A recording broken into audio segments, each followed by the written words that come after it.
ഹരി ഓം. ഇന്ന് നമ്മൾ ചിന്തിക്കാൻ പോകുന്നത് സുന്ദരർ എന്നു പേരുള്ള വളരെ പ്രസിദ്ധനായ ഒരു ശിവഭക്തനെ കുറിച്ചാണ്. ഭക്തന്മാരുടെ കഥ ശ്രവിക്കുന്നത് തന്നെ ഒരു സാധനയാണ്. കാരണം ഭക്തന്മാരുടെ ജീവിതത്തിൽ മുഴുവൻ നിറഞ്ഞു നിൽക്കുന്നത് ഭഗവാന്റെ മഹിമയും കാരുണ്യവുമാണ്.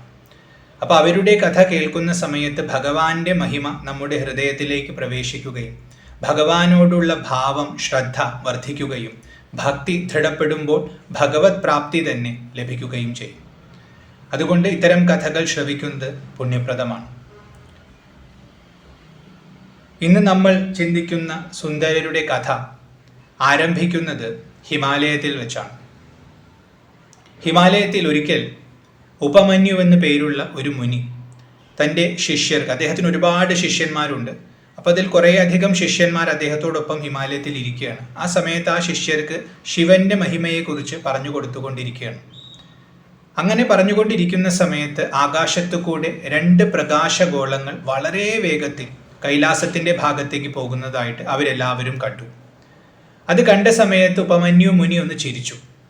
അപ്പോൾ അദ്ദേഹത്തിന്റെ ചിരിയിൽ എന്തോ ഒരു ആന്തരാർത്ഥമുണ്ടെന്ന് അവിടെ ഇരുന്നവർക്കെല്ലാം മനസ്സിലായി. അപ്പോൾ ശിഷ്യന്മാർ ഒന്നും കൂടി അദ്ദേഹത്തിന്റെ അടുത്തിരുന്ന് അദ്ദേഹത്തോട് ചോദിച്ചു, എന്താണ് ഈ പ്രകാശം? എന്തുകൊണ്ടാണ് ഇത് കൈലാസത്തിലേക്ക് പോയത്? ഇതിൻ്റെ രഹസ്യം അങ്ങേക്ക് അറിയുമെങ്കിൽ, ആ രഹസ്യം അറിയാനുള്ള യോഗ്യത ഞങ്ങൾക്കുണ്ടെങ്കിൽ ആ കഥ ഒന്ന് പറഞ്ഞു തന്നാൽ. ഇങ്ങനെ അപേക്ഷിച്ചു. മുനിക്ക് വളരെ സന്തോഷമായി. കാരണം ഭഗവാന്റെ ഒരു ഭക്തന്റെ കഥ പറയാനുള്ള അവസരമാണ് കിട്ടിയിട്ടുള്ളത്. മുനിമാരെന്നും ആഗ്രഹിക്കുന്നത് ഭഗവത് വിചാരം നടത്താനാണ്, ഭഗവാനെക്കുറിച്ച് മറ്റുള്ളവർക്ക് പറഞ്ഞു കൊടുക്കാനാണ്. അതിന് ഏറ്റവും നല്ല മാർഗം ഭക്തരുടെ കഥ പറയുകയാണ്. അപ്പം നല്ലൊരു ഭക്തന്റെ കഥ പറയാനുള്ള അവസരം കിട്ടിയതിന് മനസ്സുകൊണ്ട് മഹാദേവനെ നന്ദി പറഞ്ഞ് തൻ്റെ കഴിവിൻ്റെ പൂർണ്ണതയിൽ മഹാദേവന്റെ വൈഭവത്തെ ഒരു അല്പമെങ്കിലും പറയാൻ സാധിക്കട്ടെ എന്ന് മനസ്സിൽ പ്രാർത്ഥിച്ചുകൊണ്ട് അദ്ദേഹം കഥ ആരംഭിച്ചു. അദ്ദേഹം പറഞ്ഞു കൊടുത്ത കഥ ആലാല സുന്ദരന്റെ കഥയാണ്. ആലാല സുന്ദരൻ എന്ന് പറയുന്നത് ശിവന്റെ ഒരു ദാസനായിരുന്നു. ഒരുപാട് വർഷത്തെ തപസ്സിലൂടെ ശിവന്റെ സാമീപ്യം അദ്ദേഹത്തിന് കിട്ടി. സാമീപ്യം എന്ന് പറയുമ്പോൾ ശിവന്റെ അടുത്തിരിക്കാനുള്ള യോഗ്യത. അപ്പോൾ അദ്ദേഹം കൈലാസത്തിലായിരുന്നു വസിച്ചിരുന്നത്. വളരെ നന്നായി പാട്ട് പാടാൻ കഴിവുള്ള വ്യക്തിയായിരുന്നു. അപ്പോൾ എല്ലാ ദിവസവും കൈലാസത്തിനടുത്തുള്ള ഉദ്യാനത്തിൽ ചെന്ന് അവിടെ നിന്ന് നല്ല പൂക്കളെല്ലാം പറിച്ചു കൊണ്ടുവന്ന് നല്ലൊരു മാലയുണ്ടാക്കി ഭഗവാന് ചാർത്തി ഭഗവാന്റെ മുമ്പിൽ നിന്നിട്ട് ഭഗവാന്റെ സൗന്ദര്യത്തെയും മഹിമയെയും കീർത്തിക്കും. നല്ല മധുരമായ ശബ്ദത്തിൽ ഇങ്ങനെ പാടി പുകഴ്ത്തുന്നത് മഹാദേവൻ കേട്ട് ആസ്വദിക്കും. അവർ തമ്മിൽ അത്രയും അടുത്ത ബന്ധമാണ്. അപ്പോൾ ഭക്തൻ ഇങ്ങനെ പാടി ആസ്വദിക്കുന്നു, ഭഗവാൻ അത് കേട്ട് ആസ്വദിക്കുന്നു. ഇതായിരുന്നു അവർ രണ്ടുപേരുടെയും ഒരു ചര്യ. അങ്ങനെ ഇരിക്കെ ഒരു ദിവസം ഈ ആലാല സുന്ദരൻ എന്ന് പറയുന്ന ഭക്തൻ മാലയുണ്ടാക്കാനായിട്ട് പൂ പറിക്കാൻ വേണ്ടി കൈലാസത്തിൻ്റെ അടുത്തുള്ള ഉദ്യാനത്തിലേക്ക് ചെന്നു. അവിടെ പൂ പറിക്കാൻ തുടങ്ങിയ സമയത്ത് 2 സ്ത്രീകളെ കാണാനിടയായി. 2 പേരും അതീവ സുന്ദരികളാണ്, പാർവതി ദേവിയുടെ ദാസിമാരാണ്. അനിന്ദിതൈ എന്നാണ് ഒരു സ്ത്രീയുടെ പേര്, മറ്റേ സ്ത്രീയുടെ പേര് കമലിനി എന്നാണ്. 2 പേരുടെയും സൗന്ദര്യം കണ്ടപ്പോൾ ഇദ്ദേഹത്തിൻ്റെ ഉള്ളിൽ അനുരാഗം ജനിച്ചു. പെട്ടെന്ന് ഒരു സെക്കൻഡ് നേരത്തേക്കാണ്. ആ അനുരാഗം ജനിച്ചപ്പോൾ ഹോ, എന്ത് സുന്ദരിമാരാണിവർ, ഇവരെ വിവാഹം കഴിച്ചിരുന്നെങ്കിൽ എന്ന വിചാരമുണ്ടായി. അതേസമയം ഇദ്ദേഹത്തിൻ്റെ സൗന്ദര്യം കണ്ടപ്പോൾ അവരുടെ ഉള്ളിലും അനുരാഗമുണ്ടായി. ശിവന്റെ സാമീപ്യം, ശിവനെ സദാ ധ്യാനിച്ചു കൊണ്ടിരിക്കുന്നത് കൊണ്ട് ശിവന്റെ ഒരു സൗന്ദര്യത്തിന്റെ ഒരു അല്പമെങ്കിലും ഭക്തർക്കും കിട്ടുമല്ലോ.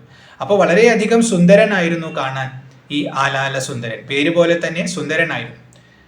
അപ്പൊ അദ്ദേഹത്തിന്റെ സൗന്ദര്യം കണ്ടപ്പോൾ സ്വാഭാവികമായും ഈ 2 സ്ത്രീകളുടെ ഉള്ളിലും അനുരാഗമുണ്ടായി.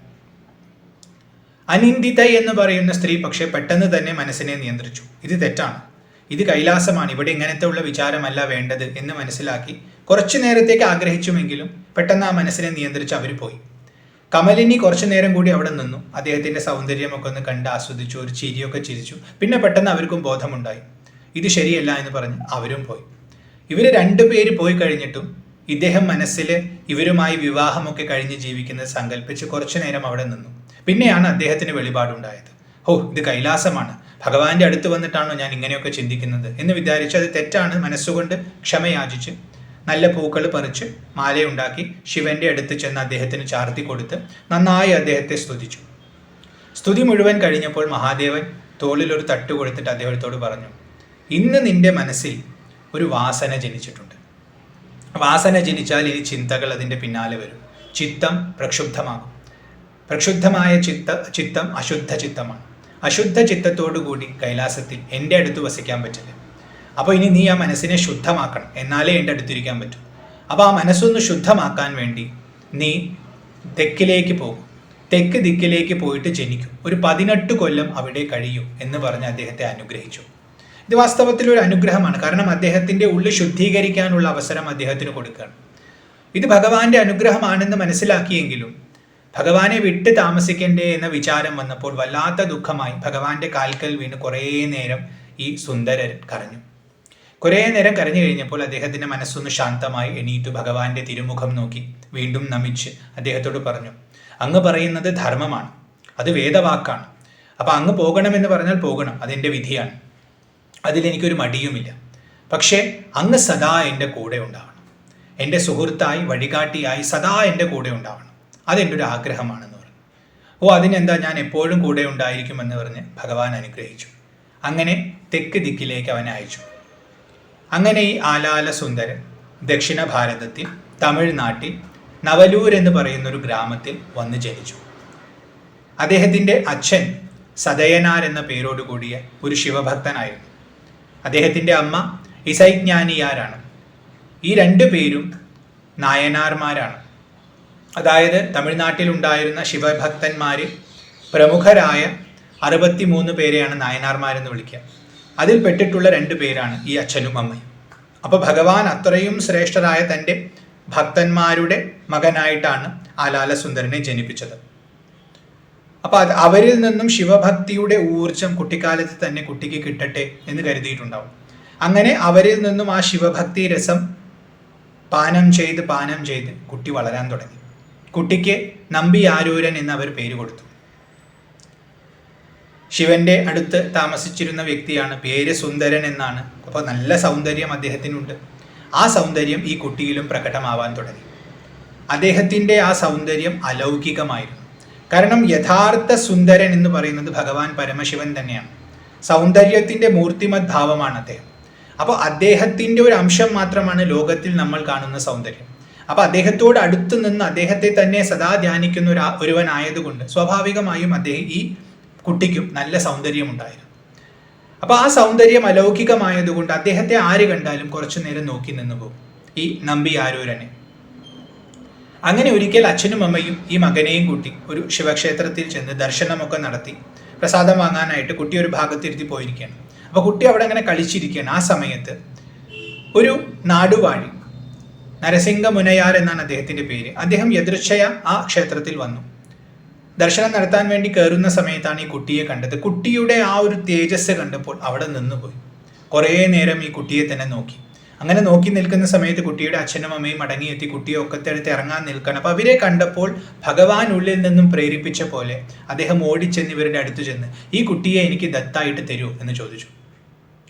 അച്ഛനും അമ്മയും ശിവബോധമുള്ളവരാണ്, ശിവനെ എല്ലായിടത്തും കാണുന്നവരാണ്. അപ്പോൾ ഇത് ശിവന്റെ ആജ്ഞയാണെന്ന് അവർക്ക് മനസ്സിലായി.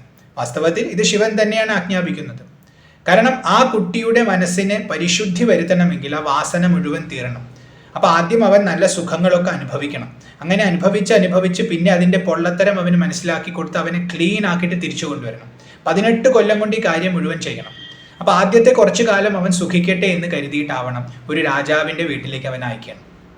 അപ്പോൾ അച്ഛനും അമ്മയും ശരി, നിങ്ങൾ ഈ കുട്ടിയെ ദത്തെടുത്തോളൂ എന്ന് പറഞ്ഞ് കൊടുത്തു. അങ്ങനെ ഈ നരസിംഹ മുനയാർ കുട്ടിയെയും പിടിച്ച് തൻ്റെ കൊട്ടാരത്തിൽ ചെന്ന് അവിടെ ഈ നമ്പി ആരൂരനെ വളർത്താൻ തുടങ്ങി. അച്ഛൻ്റെയും അമ്മയുടെയും സംസ്കാരം മകന് കിട്ടണമെന്ന് രാജാവിന് നിർബന്ധമുള്ളതുകൊണ്ട് അവരുടെ ആ ശിവഭക്തിയും മറ്റ് ആചാരങ്ങളും ഒക്കെ കുട്ടിയെ പഠിപ്പിച്ചു. അതോടൊപ്പം തന്നെ രാജകീയമായ കാര്യങ്ങളും പഠിപ്പിച്ചു, മറ്റു ശാസ്ത്രങ്ങളും നന്നായി പഠിപ്പിച്ചു. അങ്ങനെ കുട്ടി വളരാൻ തുടങ്ങി. 14 വയസ്സായി. 14 വയസ്സായ സമയത്ത് കുട്ടിയുടെ വിവാഹം നടത്താനുള്ള തീരുമാനം രാജാവ് എടുക്കുന്നു. കുട്ടിയുടെ അച്ഛനും അമ്മയ്ക്കും അത് സമ്മതമാണ്. അങ്ങനെ എല്ലാവരും കൂടി നല്ലൊരു വധുവിനെ കണ്ടെത്തി വിവാഹത്തിനുള്ള ഒരുക്കങ്ങൾ തുടങ്ങി.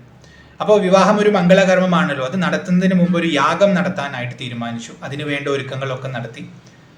ആ യാഗവേദിയിലേക്ക് വരന്റെ വേഷത്തിൽ നന്നായി അണിഞ്ഞൊരുങ്ങി ഈ നമ്പി ആരൂരൻ പ്രവേശിക്കുന്ന സമയത്ത് അവിടെ ഒരു വൃദ്ധനായ ബ്രാഹ്മണൻ വന്നു. അതീവ തേജസ്സുള്ള മുഖമാണ് അദ്ദേഹത്തിന്. ആ ബ്രാഹ്മണൻ വന്നിട്ട്, നിൽക്കൂ നിൽക്കൂ, എനിക്കൊരു കാര്യം പറയാനുണ്ട്. ഞാനും ഇയാളും തമ്മിൽ ഒരു ധാരണയുണ്ട്. അത് നിങ്ങൾ എല്ലാവരും മനസ്സിലാക്കണം. ആ ധാരണയിൽ വ്യക്തത വരുത്തിയതിന് ശേഷം മാത്രമേ ഇയാൾ ഈ പ്രവൃത്തിയിൽ ഏർപ്പെടാൻ പാടൂ. അപ്പോൾ നമ്പി ആരൂരൻ തിരിഞ്ഞു നോക്കി, ആരാ വിളിച്ചതെന്ന് നോക്കിയിട്ട്. അപ്പോൾ ഒരു തേജസ്വിയായ ബ്രാഹ്മണനാണ്, വയസ്സായ ആളാണ്, പക്ഷെ ഇതിനു മുമ്പ് കണ്ടിട്ടില്ല. അപ്പോൾ അദ്ദേഹം മറ്റുള്ളവരെയൊക്കെ നോക്കി, ആർക്കെങ്കിലും പരിചയമുണ്ടോ എന്ന്. ആർക്കും അറിയുന്നില്ല. എല്ലാവരും ആശ്ചര്യത്തോടു കൂടി നോക്കുകയാണ്. അപ്പോൾ അവർ ചോദിച്ചു, ആരാണ് നിങ്ങൾ, എന്താണ് നിങ്ങൾ തമ്മിലുള്ള ധാരണ?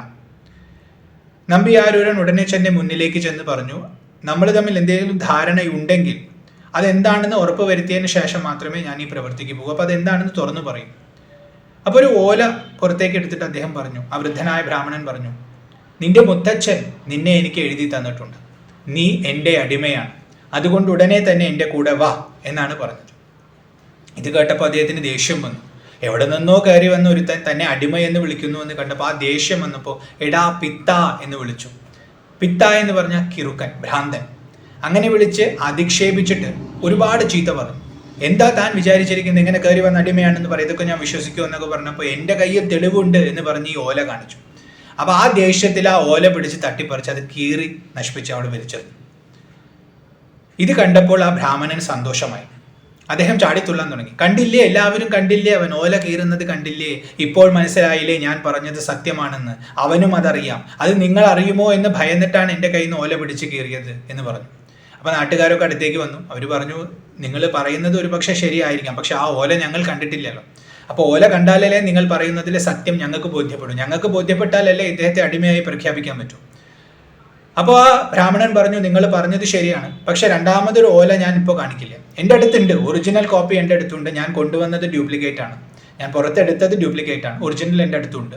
പക്ഷെ ഇയാളുടെ സ്വഭാവം കണ്ടില്ല, ഇങ്ങനെ പിടിച്ച് കീറുകയാണെങ്കിൽ എനിക്ക് ഇവിടെ കാണിക്കാൻ സമ്മതമില്ല. അപ്പോൾ എൻ്റെ നാട്ടിലേക്ക് വന്ന് ഞാൻ അവിടെ ഇത് നിങ്ങൾക്ക് കാണിച്ചു തരാം. അപ്പോൾ എല്ലാവരും ഡിസ്കസ് ചെയ്തു, ശരിയാണ്, നമുക്ക് ആ നാട്ടിലേക്ക് പോകും. എവിടെ നിന്നാണ് നിങ്ങൾ വരുന്നത് എന്ന് ചോദിച്ചു. അപ്പോൾ വെണ്ണൈനെല്ലൂർ എന്ന് പറയുന്ന ഗ്രാമത്തിൽ നിന്നാണ്, അപ്പോൾ അടുത്തുള്ള ഗ്രാമമാണ്, അവിടെ നിന്നാണ് വരുന്നത്. അങ്ങോട്ട് വന്നാൽ കാണിച്ചു തരാമെന്ന് പറഞ്ഞു. അങ്ങനെ എല്ലാവരും കൂടി അങ്ങോട്ട് ചെന്നു. നമ്പി ആരൂരനും ഒപ്പം ചെന്നു. കാരണം നിവൃത്തിയില്ല, എല്ലാ ഗ്രാമക്കാർ പറഞ്ഞ അനുസരിച്ചല്ലേ പറ്റൂ എന്ന് പറഞ്ഞാൽ എല്ലാവരും അവിടെ ചെന്നു. ആ ഊരിലെത്തിയപ്പോൾ ആ ഊരിലുള്ള ആൾക്കാരെയും വിളിച്ചു ഈ വൃദ്ധൻ. എല്ലാവരും വന്നു കഴിഞ്ഞപ്പോൾ പറഞ്ഞു, ഇതാണ് ആ ഓല, പ്രായമായ ആൾക്കാരൊക്കെ ഒന്ന് പരിശോധിച്ചോളൂ എന്ന് പറഞ്ഞ് പ്രായമുള്ള ആൾക്കാർക്ക് കൊടുത്തു. അവരത് വായിച്ചു നോക്കി. വളരെ വ്യക്തമായിട്ട് ഇതിൽ ഇദ്ദേഹത്തിൻ്റെ മുത്തച്ഛൻ, അതായത് നമ്പി ആരൂരൻ്റെ മുത്തച്ഛൻ ഈ വ്യക്തിക്ക് ഇവനെ ദാനമായി കൊടുത്തു, തൻ്റെ കുടുംബത്തിലുള്ള എല്ലാവരും അങ്ങയുടെ അടിമയാണെന്ന് പറഞ്ഞ് എഴുതി ഒപ്പിട്ടിട്ടുണ്ട്. അപ്പോൾ ചിലർക്ക് സംശയമായി, ഒപ്പ് ഒറിജിനൽ ആണോ എന്ന്. അങ്ങനെയാണെങ്കിൽ പരിശോധിച്ച് നോക്കിക്കൊള്ളാൻ പറഞ്ഞു. അപ്പോൾ പഴയ ചില ഓലഗ്രന്ഥങ്ങളൊക്കെ വരുത്തി അതിലുള്ള ഒപ്പുമായി താരതമ്യപ്പെടുത്തി ഇത് മുത്തച്ഛൻ്റെ ഒപ്പാണെന്ന് ഉറപ്പ് വരുത്തി. എല്ലാവർക്കും ഉറപ്പായി കഴിഞ്ഞപ്പോൾ അപ്പോൾ ഇത് യഥാർത്ഥത്തിൽ ഇവൻ്റെ ഉടമ തന്നെയാണ്, നീ അവൻ അടിമ തന്നെയാണെന്ന് അവരെല്ലാവരും വിധിച്ചു. നമ്പി ആരൂരൻ ഇതെല്ലാം കേട്ട് ആശ്ചര്യപ്പെട്ട് നിൽക്കുകയാണ്. ആ സമയത്ത് ആ ഗ്രാമത്തിലെ ചിലർ പറഞ്ഞു, നിങ്ങൾ ഈ ഗ്രാമത്തിൽ വസിക്കുന്ന ആളാണെന്നാണല്ലോ പറഞ്ഞത്, പക്ഷെ നിങ്ങളെ ഞങ്ങൾ ആരും കണ്ടിട്ടില്ല. അപ്പോൾ നിങ്ങൾ പറഞ്ഞത് സത്യമാണെന്ന് നിരൂപിക്കണം. അതുകൊണ്ട് നിങ്ങൾ എവിടെയാണ് വസിക്കുന്നത് ഞങ്ങൾക്കൊന്ന് കാണിച്ചു തന്നാൽ ഞങ്ങൾ വിശ്വസിക്കാം. അതിനെന്താ, കാണിച്ചു തരാമല്ലോ എന്ന് പറഞ്ഞ് അവരെല്ലാവരെയും കൂട്ടി ആ ഗ്രാമത്തിലുള്ള ശിവക്ഷേത്രത്തിലേക്ക് ചെന്നു. എന്നിട്ട് ആ ക്ഷേത്രത്തിൻ്റെ പടി കയറി അകത്തേക്ക് ചെന്ന് ഇദ്ദേഹം അപ്രത്യക്ഷമായപ്പോഴാണ് എല്ലാവർക്കും മനസ്സിലായത് വന്നത് സാക്ഷാത് മഹാദേവനാണെന്ന്. തൻ്റെ വിവാഹം മുടക്കാനായി, തന്നെ അടിമയാക്കാനായി മഹാദേവൻ സാക്ഷാത് വന്നുവല്ലോ എന്ന് പറഞ്ഞപ്പോൾ നമ്പി ആരൂരൻ്റെ ഉള്ളിൽ ഉറങ്ങിക്കിടന്നിരുന്ന ഭക്തി അത് പൂർണ്ണമായി ഉദിക്കാൻ തുടങ്ങി. കാരണം കുറേ കാലം ശിവനെ സേവിച്ചിട്ടുള്ള ആളാണല്ലോ. അപ്പം മഹാദേവൻ്റെ ആ ബോധം ഉദിച്ചപ്പോൾ ആ ഭക്തി വീണ്ടും ഉയർന്നു. ഓടിച്ചെന്ന് ആ അമ്പലത്തിൻ്റെ മുമ്പിൽ സാഷ്ടാംഗം വീണ് പ്രണമിച്ചു. കുറേ നേരം അങ്ങനെ കിടന്ന സമയത്ത് അശ്രു ഇങ്ങനെ ധാരധാരയായി ഒഴുകുന്നുണ്ട്. ആ സമയത്ത് അവിടെ മഹാദേവൻ അമ്മയോടുകൂടി പ്രത്യക്ഷപ്പെട്ടു. ഉമാസഹിതനായിട്ട് നന്ദികേശ്വരൻ്റെ പുറത്തിരുന്നുകൊണ്ട് പ്രത്യക്ഷപ്പെട്ടിട്ട് അദ്ദേഹത്തെ അനുഗ്രഹിച്ചു. ചാടി എണീറ്റു നമ്പി ആരൂരൻ. ഭഗവാന്റെ മുഖത്തേക്ക് നോക്കി. ഭഗവാനെ, അങ്ങ് പറഞ്ഞത് സത്യം തന്നെയാണ്, ഞാൻ അങ്ങയുടെ അടിമയാണ്. പക്ഷേ അങ്ങയെ ഞാൻ എങ്ങനെയാണ് സ്തുതിക്കേണ്ടത്, എന്താണ് അങ്ങയെക്കുറിച്ച് പറയേണ്ടത്, എനിക്ക് മനസ്സിലാകുന്നില്ല എന്ന് പറഞ്ഞപ്പോൾ ഭഗവാൻ അവനെ വിളിച്ചു. എടാ വൻതൊണ്ട.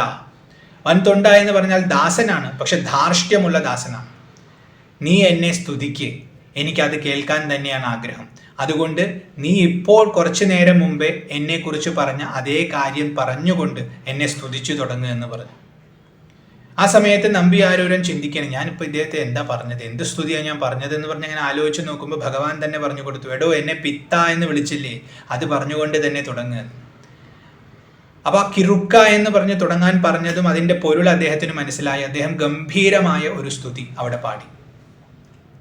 ഇവിടെ കിറുക്ക എന്ന് വിളിക്കുന്നത് തന്നെ ഒരു നിന്ദാവാചം സ്തുതിയായി മാറുന്നത് എങ്ങനെയെന്ന് ചിന്തിച്ചാൽ ഭഗവാന്റെ മഹിമ നമുക്ക് വ്യക്തമാകും. കാരണം നമ്മൾ കിറുക്കന്മാരെന്ന് ആരെയാണ് വിളിക്കുന്നത്? നമുക്ക് ചില ധാരണകളുണ്ട്, ഇങ്ങനെയൊക്കെ ആയിരിക്കണമെന്ന്. അതിന് ഒത്തു നിൽക്കാത്ത, അതിനപ്പുറം നിൽക്കുന്ന എല്ലാവരും നമുക്ക് കിറുക്കന്മാരാണ്. ഇപ്പോൾ ഒരു വ്യക്തി കുറേ പണത്തെ കൊണ്ടുപോയി തീയിലിട്ട് കത്തിച്ചാൽ നമ്മൾ പറയും അയാൾ കിറുക്കനാണ്. കാരണം പണം ഉപയോഗിക്കാനുള്ളത് വളരെ അമൂല്യ വസ്തുവാണ്. അയാൾക്ക് അതിനൊരു വിലയും ഇല്ലെങ്കിൽ അയാൾ കിറുക്കനാണെന്ന് നമ്മൾ പറയും. അപ്പം നമുക്ക് മനസ്സിലാകാത്തതെല്ലാം കിറുക്കത്തരമാണ്. അങ്ങനെയുള്ള ആൾക്കാരൊക്കെ കിറുക്കന്മാരാണ്, ഭ്രാന്തന്മാരാണ്. അങ്ങനെ നോക്കുകയാണെങ്കിൽ ലോകത്തിലെ ഏറ്റവും വലിയ ഭ്രാന്തൻ, ഏറ്റവും വലിയ കിറുക്കൻ, പിത്തൻ എന്ന് വിളിക്കാൻ ഏറ്റവും യോഗ്യൻ ഭഗവാൻ തന്നെയാണ്. കാരണം ഭഗവാന്റെ ചെയ്തികൾ ആർക്കും മനസ്സിലാവില്ല. അദ്ദേഹത്തിന്റെ ലീലകൾ എടുത്ത് നോക്കിയാൽ അത് വ്യക്തമാണ്. പാലാഴി മഥന സമയത്ത് എല്ലാവരും തങ്ങൾക്ക് ഏറ്റവും നല്ലത് വേണം, ഏറ്റവും നല്ലത് വേണം എന്ന് പറഞ്ഞ് മത്സരിക്കുന്ന സമയത്ത് ഭഗവാൻ പരമശിവൻ വന്നിട്ട് ആർക്കും വേണ്ടാത്ത ആ കൊടും വിഷത്തെ എടുത്ത് കുടിക്കുകയാണ് ചെയ്തത്. സാമാന്യ ബുദ്ധിയിൽ ആരെങ്കിലും ചെയ്യും? നമുക്കൊന്നും മനസ്സിലാവില്ല അദ്ദേഹത്തിന്റെ ചെയ്തി. അതുകൊണ്ട് പിത്തൻ തന്നെയാണ്. ലോകത്തിലുള്ളവർ ശിരസിൽ കിരീടമണിയുന്ന സമയത്ത് ഇദ്ദേഹം ഗംഗാജലത്തെ ധരിക്കുന്നു, അതുപോലെ ചന്ദ്രകല ധരിക്കുന്നു. അതൊരു തരം കിറുക്കാണ്. ആർക്കും മനസ്സിലാവില്ല എന്തുകൊണ്ടാണ് മഹാദേവൻ ഇങ്ങനെയെന്ന്. കഴുത്തിൽ ആഭരണങ്ങൾക്ക് പകരം അദ്ദേഹം ധരിച്ചിട്ടുള്ളത് സർപ്പത്തെയാണ്. ആർക്കും മനസ്സിലാവില്ല. അതുകൊണ്ട് ആ അർത്ഥത്തിൽ ആർക്കും മനസ്സിലാക്കാത്ത വിധം ജീവിക്കുന്നവനായതുകൊണ്ട് പിത്ത എന്ന് അദ്ദേഹത്തെ വിളിക്കുന്നു. അപ്പൊ ആ പൊരുള് ഇദ്ദേഹത്തിന് മനസ്സിലായി നമ്പിയാരൂരന്.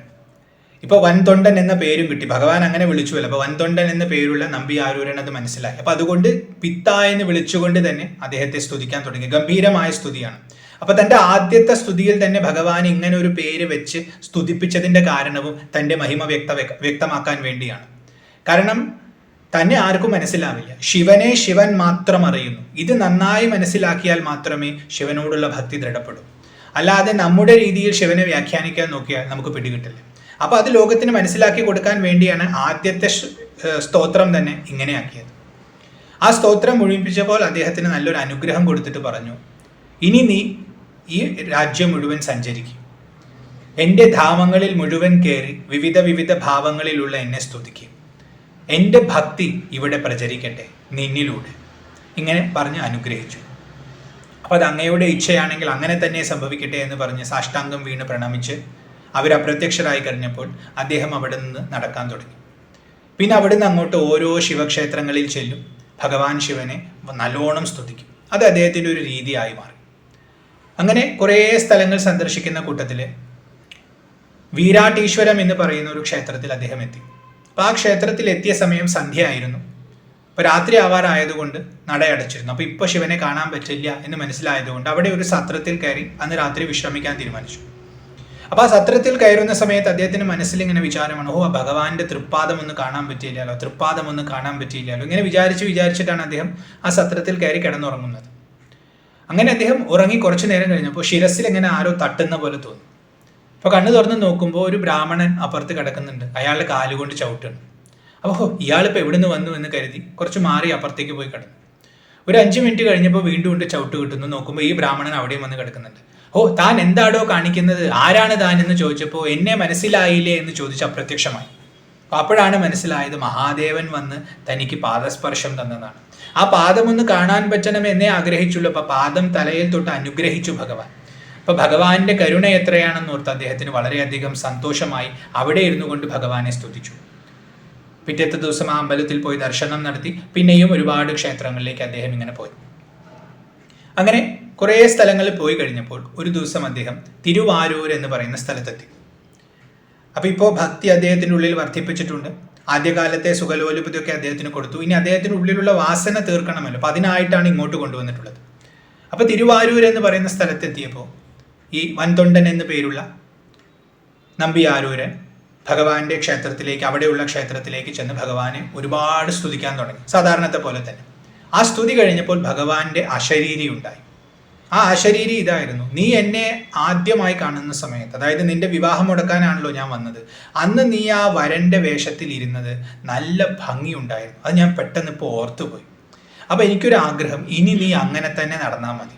ആ വേഷത്തിൽ നീ ഇനി നടക്ക്, അതുകൊണ്ട് അതിനുള്ള അനുഗ്രഹം ഞാൻ നിനക്ക് തരുന്നു എന്ന് പറഞ്ഞ് അനുഗ്രഹിച്ചതോടുകൂടി അദ്ദേഹത്തിന്റെ വേഷം മുഴുവൻ മാറി. അദ്ദേഹം നല്ല എന്താ പറയുക, ആ വരന്റെ ഭാവത്തെ സ്വീകരിച്ചു. പട്ടുവസ്ത്രം എടുത്ത് ഒരുപാട് ആഭരണങ്ങളൊക്കെ അണിഞ്ഞ് കാണാൻ നല്ല തേജസ്, അല്ലെങ്കിൽ തന്നെ സുന്ദരനാണ്, ഇപ്പോൾ അതിസുന്ദരനായി. അങ്ങനെയുള്ള അദ്ദേഹത്തെ കണ്ടപ്പോൾ ആ നാട്ടുകാർ അദ്ദേഹത്തെ സുന്ദരൻ, സുന്ദരമൂർത്തി എന്നൊക്കെ വിളിക്കാൻ തുടങ്ങി. അങ്ങനെ അദ്ദേഹത്തിന്റെ യഥാർത്ഥ പേര് തന്നെ അദ്ദേഹത്തിന് തിരിച്ചു കിട്ടി. ആലാല സുന്ദരൻ എന്നായിരുന്നല്ലോ പേര്. ഇപ്പൊ നാട്ടുകാർ തന്നെ അദ്ദേഹത്തെ സുന്ദരൻ, സുന്ദരൻ എന്ന് വിളിച്ചു. പിന്നീട് അവിടെ നിന്ന് അങ്ങോട്ട് അദ്ദേഹം അറിയപ്പെട്ടത് സുന്ദരർ എന്ന പേരിൽ തന്നെയാണ്. അപ്പൊ ഇദ്ദേഹത്തിന്റെ സൗന്ദര്യത്തെക്കുറിച്ചുള്ള ചർച്ച ആ നാട്ടിൽ മുഴുവൻ, തിരുവാരൂരിൽ മുഴുവൻ പ്രചരിക്കാൻ തുടങ്ങി. ആ ചർച്ച അവിടെ താമസിക്കുന്ന ഒരു പെൺകുട്ടിയുടെ ചെവിയിലും എത്തി. ഈ പെൺകുട്ടിയുടെ പേര് പരവയാർ എന്നാണ്. ഇവര് പാർവതി ദേവിയുടെ 2 ദാസിമാരിൽ ഒരുവളാണ്. കമലിനി എന്ന് പറയുന്ന ദാസിയാണ്. കാരണം ഈ 2 സ്ത്രീകളെ കണ്ടിട്ടാണല്ലോ ഇദ്ദേഹം മോഹിച്ചത്. അപ്പൊ അതിലെ 2 പേരും ഭൂമിയിൽ ജനിച്ചിട്ടുണ്ട്. ഒരാൾ ഇവിടെയും മറ്റൊരാൾ കുറച്ച് അപ്പുറത്തുമാണ്. അപ്പൊ ഇവിടെ ജനിച്ചിട്ടുള്ള ഈ പരവയാർ എന്ന് പറയുന്ന കമലിനിയുടെ അവതാരമായ പരവയാർ എന്ന് പറയുന്ന പെൺകുട്ടി ഇദ്ദേഹത്തിന്റെ സൗന്ദര്യത്തെക്കുറിച്ച് കേട്ടപ്പോൾ ഇദ്ദേഹത്തെ ഒന്ന് കാണണമെന്ന് കരുതി. അപ്പൊ ഇദ്ദേഹം എവിടെയാണ്? ക്ഷേത്രത്തിലാണ് എപ്പോഴും ഉണ്ടാവുക എന്ന് മനസ്സിലാക്കിയപ്പോൾ ക്ഷേത്രത്തിലേക്ക് വന്ന് ശിവനെയൊക്കെ കാണാൻ വന്ന പോലെ ഒന്ന് അഭിനയിച്ച് ഇങ്ങനെ നോക്കുമ്പോൾ ഇദ്ദേഹത്തെ കണ്ടപ്പോൾ ആ കുട്ടിയുടെ മനസ്സിലും അനുരാഗമുണ്ടായി. ആ സമയത്ത് ആ പെൺകുട്ടിയെ ഇദ്ദേഹം കണ്ടു. ഇദ്ദേഹത്തിന്റെ മനസ്സിലും അനുരാഗമുണ്ടായി. അദ്ദേഹം ശിവന്റെ അടുത്ത് ചെന്ന് പ്രാർത്ഥിച്ചു, ഭഗവാനെ, ഇവളെ എനിക്ക് വിവാഹം കഴിക്കാൻ പറ്റണേന്ന്. ഇത്രയും കാലം ഭഗവാനിൽ നിന്ന് ഒന്നും ചോദിച്ചിരുന്നില്ല. ഭക്തിയുടെ രസമായിരുന്നു, ഭഗവാന്റെ മഹിമ ആസ്വദിക്കായിരുന്നു, അടിമയുടെ ഭാവത്തിൽ നിൽക്കുകയായിരുന്നു. ഭഗവാനോട് അടുപ്പം വന്ന് ശരിക്കും ഇപ്പോൾ ഒരു സുഹൃത്ത് പോലെ ആയിട്ടുണ്ട് ഭഗവാൻ. അപ്പൊ ആ സൗഹൃദ ഭാവത്തിൽ നിൽക്കുമ്പോൾ ഇപ്പോൾ ഉള്ളിലുള്ള വാസന കുറേശ്ശെ പൊന്താൻ തുടങ്ങി. അത് മുഴുവൻ പൊന്തി അത് നശിപ്പിച്ചില്ലാതെയാക്കണം. ഭഗവാന്റെ ഇച്ഛ അതാണ്. അപ്പൊ ഭഗവാന്റെ അനുഗ്രഹം കൊണ്ട് തന്നെയാണ് ഈ വാഞ്ച പുറത്തേക്ക് വന്നത്. അപ്പൊ ഭഗവാനോട് തന്നെ പോയി പറയാണ്, ഇവളെ എങ്ങനെയെങ്കിലും വിവാഹം കഴിപ്പിച്ച് തരണമെന്ന്. അതിനെന്താ, ഞാൻ ചെയ്തു തരാമെന്ന് പറഞ്ഞ് അനുഗ്രഹിച്ച് ആ പെൺകുട്ടിയുടെ വീട്ടുകാരുടെ മനസ്സിൽ ഭഗവാൻ ഈ ആജ്ഞ എത്തിച്ചു. അപ്പൊ അവർക്ക് ഇങ്ങനെ ഒരു വിചാരമുണ്ടായി, നല്ല പയ്യനാണ്, ഇവനെ കെട്ടിക്കാം. അങ്ങനെ തീരുമാനിച്ച് അവരുടെ വിവാഹം നടത്തി. അങ്ങനെ വിവാഹം നടത്തി അവർക്ക് താമസിക്കാനായിട്ടൊരു വീട് പണിത് കൊടുത്ത് ആ വീട്ടിൽ ഇവരെ താമസിപ്പിച്ചു. ഈ സമയത്ത് അവിടെ വയസ്സായിട്ടുള്ളൊരു കിഴവരുണ്ട്. കിഴവരെന്ന അദ്ദേഹത്തിന്റെ പേരാണ്. അതായത് കുണ്ടയൂർ കിഴവരെന്നാണ് അദ്ദേഹത്തെ വിളിക്കുന്നത്. അദ്ദേഹം ഈ പരവയാറിന്റെ വീട്ടുകാർക്ക് അന്നം എത്തിച്ചു കൊടുക്കുന്ന ആളാണ്. അതായത് അരി എത്തിച്ചു കൊടുക്കുന്ന ആളാണ്. കർഷകനാണ്. അപ്പോൾ വർഷങ്ങളായിട്ട് ഇത് ചെയ്തുകൊണ്ടിരിക്കുകയാണ്. അപ്പോൾ ഇപ്പോൾ വിവാഹമൊക്കെ കഴിഞ്ഞു. അപ്പോൾ പുതിയൊരു വരൻ വന്നിട്ടുണ്ട്. പുതിയ വീട്ടിലേക്ക് അവർ താമസം മാറിയിട്ടുണ്ട്. അപ്പോൾ അവർക്ക് എത്തിച്ചു കൊടുക്കണം, ഇഷ്ടംപോലെ അരി എത്തിച്ചു കൊടുക്കണം എന്ന ആഗ്രഹം ഈ കിഴവർക്കുണ്ട്. പക്ഷേ ഇപ്രാവശ്യം അദ്ദേഹത്തിന് കാര്യമായിട്ട് വിളവൊന്നും ഉണ്ടായിട്ടില്ല. മഴ വളരെ കുറവായിരുന്നു. അപ്പോൾ ധാന്യങ്ങളൊക്കെ വളരെ കുറച്ചേ ഉണ്ടായിട്ടില്ല. അപ്പോൾ വിളവില്ല, അദ്ദേഹത്തിന് കൊടുക്കാനൊന്നുമില്ല. അപ്പോൾ ഇത് വല്ലാത്ത ദുഃഖം അദ്ദേഹത്തിന് ഉള്ളിലുണ്ടാക്കി. അപ്പോൾ അദ്ദേഹം ഇത് മനസ്സിൻ്റെ ഉള്ളിൽ ഇങ്ങനെ വിചാരിച്ചുകൊണ്ടിരിക്കുകയാണ്, എനിക്കൊന്നും കൊടുക്കാൻ പറ്റിയില്ലല്ലോ, ഇപ്രാവശ്യം ഒന്നും കൊടുക്കാൻ പറ്റിയില്ലല്ലോ എന്ന് വിചാരിച്ച് അദ്ദേഹം ഉറങ്ങിപ്പോയി. ആ ഉറക്കത്തിൽ അദ്ദേഹത്തിന് സ്വപ്നദർശനമുണ്ടായി. ശിവനെ അദ്ദേഹം കണ്ടു. ഭഗവാൻ പരമശിവൻ അദ്ദേഹത്തോട് പറഞ്ഞു, താൻ പേടിക്കണ്ടാടോ, വേണ്ട അരി ഞാൻ എത്തിച്ചു കൊള്ളാം, താൻ സുഖമായിട്ട് ഉറങ്ങ് എന്ന് പറഞ്ഞു. ഭഗവാന്റെ അനുഗ്രഹം എന്ന് പറഞ്ഞ് അദ്ദേഹം സ്വപ്നം വിട്ട് ഗാഠനിദ്രയിലേക്ക് പോയി. ഈ സമയം മഹാദേവൻ തൻ്റെ ആത്മമിത്രമായ കുബേരനെ വിളിച്ചു. ധനികനാണല്ലോ കുബേരൻ. കുബേരന്റെ അടുത്ത് പറഞ്ഞു, വേണ്ട അരി എത്തിച്ചു കൊടുക്കാൻ. കുബേരന് വളരെ സന്തോഷമായി. മഹാദേവന്റെ ആജ്ഞയല്ലേ എന്ന് പറഞ്ഞ് അളവിലധികം അരി അവിടെ എത്തിച്ചു. പിറ്റത്തെ ദിവസം കാലത്ത് ഈ കിഴവർ ഉണർന്ന് വീടിന്റെ പുറത്തേക്ക് വന്ന് നോക്കുമ്പോൾ ഒരു മല. ഇതെന്ത് മലയാണെന്ന് പറഞ്ഞ് നോക്കുമ്പോൾ മുഴുവൻ അരിയാണ്. അരി കൊണ്ടൊരു വലിയ മല ഉണ്ടാക്കി വെച്ചിരിക്കുകയാണ്. ഈ അരി ഇനി അവിടേക്ക് എത്തിക്കേണ്ട ഈശ്വര, ഞാൻ എന്താ ചെയ്യാന്ന് വിചാരിച്ച് ഇദ്ദേഹം ഒരു സേവകനെ പറഞ്ഞയച്ചു. അങ്ങനെ സുന്ദരരുടെ അടുത്ത് ഈ സേവകൻ എത്തിയിട്ട് പറഞ്ഞു, ഇങ്ങനെ അവിടെ അരി വന്നിട്ടുണ്ട്, ഭഗവാൻ ദർശനം കൊടുത്ത് പറഞ്ഞിട്ടുള്ളതാണ്, പക്ഷെ അത് എത്തിക്കാൻ വഴിയൊന്നുമില്ല. അപ്പോൾ ഇത് അറിഞ്ഞപ്പോൾ കൗതുകം തോന്നി സുന്ദരർ അങ്ങോട്ട് എത്തി. അദ്ദേഹം ഈ അരി കൊണ്ടുള്ള പർവ്വതത്തെ കണ്ടപ്പോൾ ഭഗവാന്റെ ലീലയോർത്ത്, ഭഗവാന്റെ മഹിമയോർത്ത് കുറച്ചു നേരം കണ്ണടച്ച് ഭഗവാനെ സ്തുതിച്ചു. അത് കഴിഞ്ഞ് ഇത് തിരിച്ച് തൻ്റെ തിരുവാരൂരിലേക്ക് എത്തിക്കണമല്ലോ.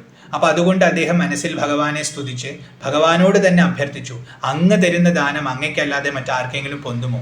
അപ്പോൾ ഇതൊന്ന് അങ്ങോട്ട് എത്തിച്ചു തരൂ എന്ന് പറഞ്ഞ് പാട്ടിലൂടെ ഭഗവാനെ സ്തുതിച്ചു. അപ്പൊ കുറേശ്ശെ ആഗ്രഹങ്ങൾ കൂടി വരികയാണ്. ഭഗവാന്റെ ലീലയാണിത്. ഉള്ളിലുള്ള വാഞ്ച പുറത്തേക്കെടുത്ത് പരിശുദ്ധമാക്കണം. അപ്പൊ ആദ്യം അതായത് വസ്ത്രത്തിനുള്ള ഇത് വന്നു, ഭഗവാൻ ഉണ്ടാക്കി കൊടുത്തു. അപ്പോൾ സൗന്ദര്യമൊക്കെ ഒരു ബോധം വന്നു. പിന്നെ വിവാഹം നടത്തി കൊടുത്തു. അത് കഴിഞ്ഞ് ഇപ്പോഴിതാ കുറേശ്ശെ ഇനി ചെലവ് വരാൻ തുടങ്ങണം. അപ്പോൾ ആദ്യം തന്നെ അന്നം കിട്ടി. അപ്പോൾ അന്നം ഇനി അത് അവിടേക്ക് എത്തിക്കണം. അപ്പോൾ ഭഗവാനെ സ്തുതിച്ചു. ഭഗവാൻ പറഞ്ഞു ഞാൻ ചെയ്തു കൊള്ളാം എന്ന് പറഞ്ഞ് ഭഗവാൻ തൻ്റെ ഭൂതഗണങ്ങളെ അയച്ചു. ഈ ഭൂതഗണങ്ങൾ ഈ അരി മുഴുവൻ കൊണ്ടുപോയി ആ തിരുവാരൂരിൽ ഇയാളുടെ വീട്ടിൻ്റെ മുമ്പിൽ കൊണ്ടുപോയി വെച്ചു കൊടുത്തു. പറവയാർക്ക് വളരെ സന്തോഷമായി. അവർക്ക് വേണ്ടത് എടുത്തു. എന്നിട്ട് ആ ഗ്രാമത്തിലുള്ളവർക്ക് മുഴുവൻ വീതിച്ചു കൊടുത്തു. എല്ലാവരും എടുത്തോളൂ എന്ന് പറഞ്ഞ് എല്ലാവർക്കും കൊടുത്തു. അങ്ങനെ എല്ലാവർക്കും വളരെ സന്തോഷമായി.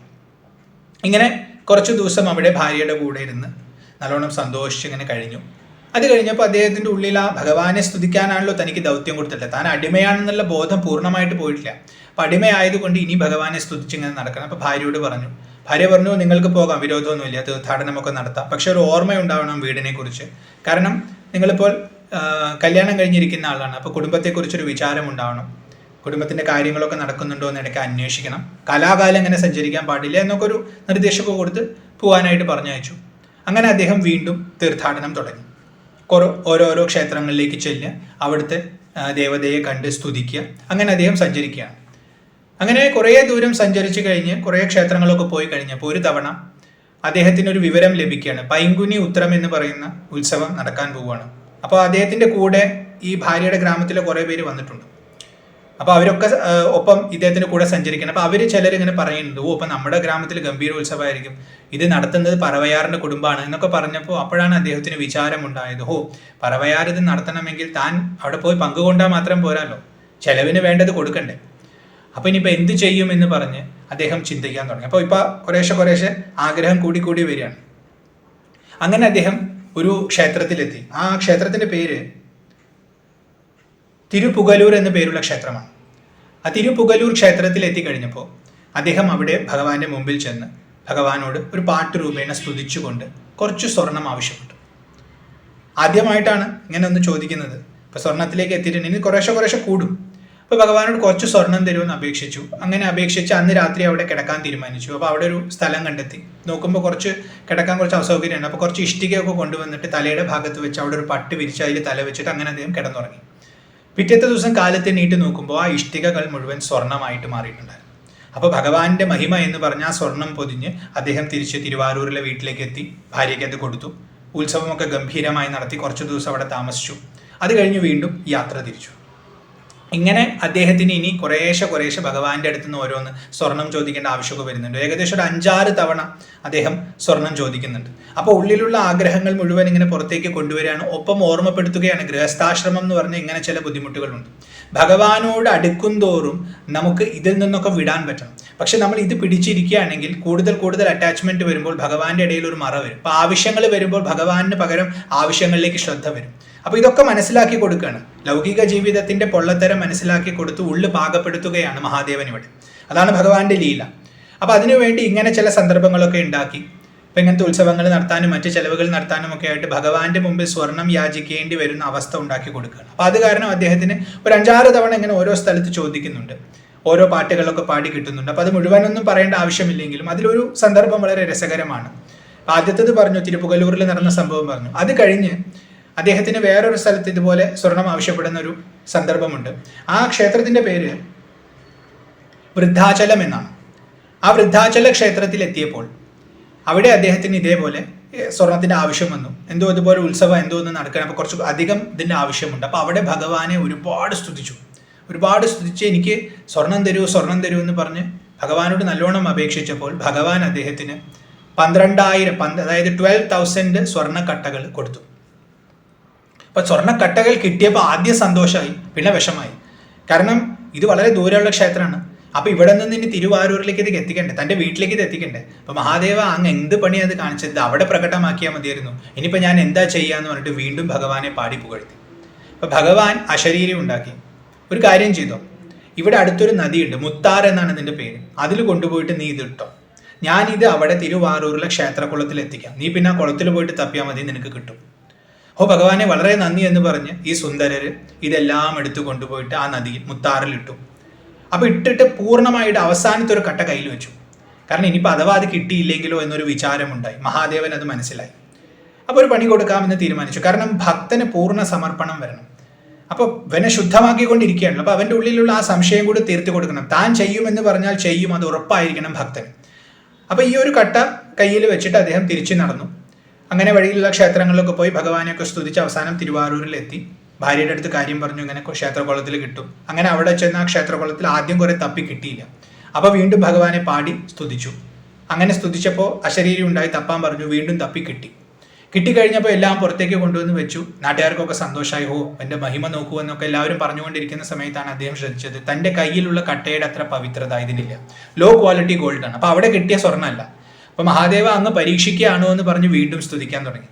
അപ്പോൾ തന്നെ വിശ്വാസമില്ലല്ലോ, അപ്പോൾ അതൊന്നും ഉറപ്പിക്കാൻ വേണ്ടിയാണ്. അങ്ങനെ സ്തുതിച്ചു കഴിഞ്ഞപ്പോൾ ഭഗവാന്റെ അനുഗ്രഹം ഉണ്ടായപ്പോൾ എല്ലാം ആ പഴയ പോലത്തെ രൂപം പ്രാപിച്ചു. ആ നല്ല ശുദ്ധമായ സ്വർണ്ണക്കട്ടകൾ തന്നെ കിട്ടി. അതെല്ലാം ഭാര്യയ്ക്ക് കൊടുത്തു. അങ്ങനെ അന്ന് എന്ത് ചിലവായിരുന്നു അതൊക്കെ നടത്തി.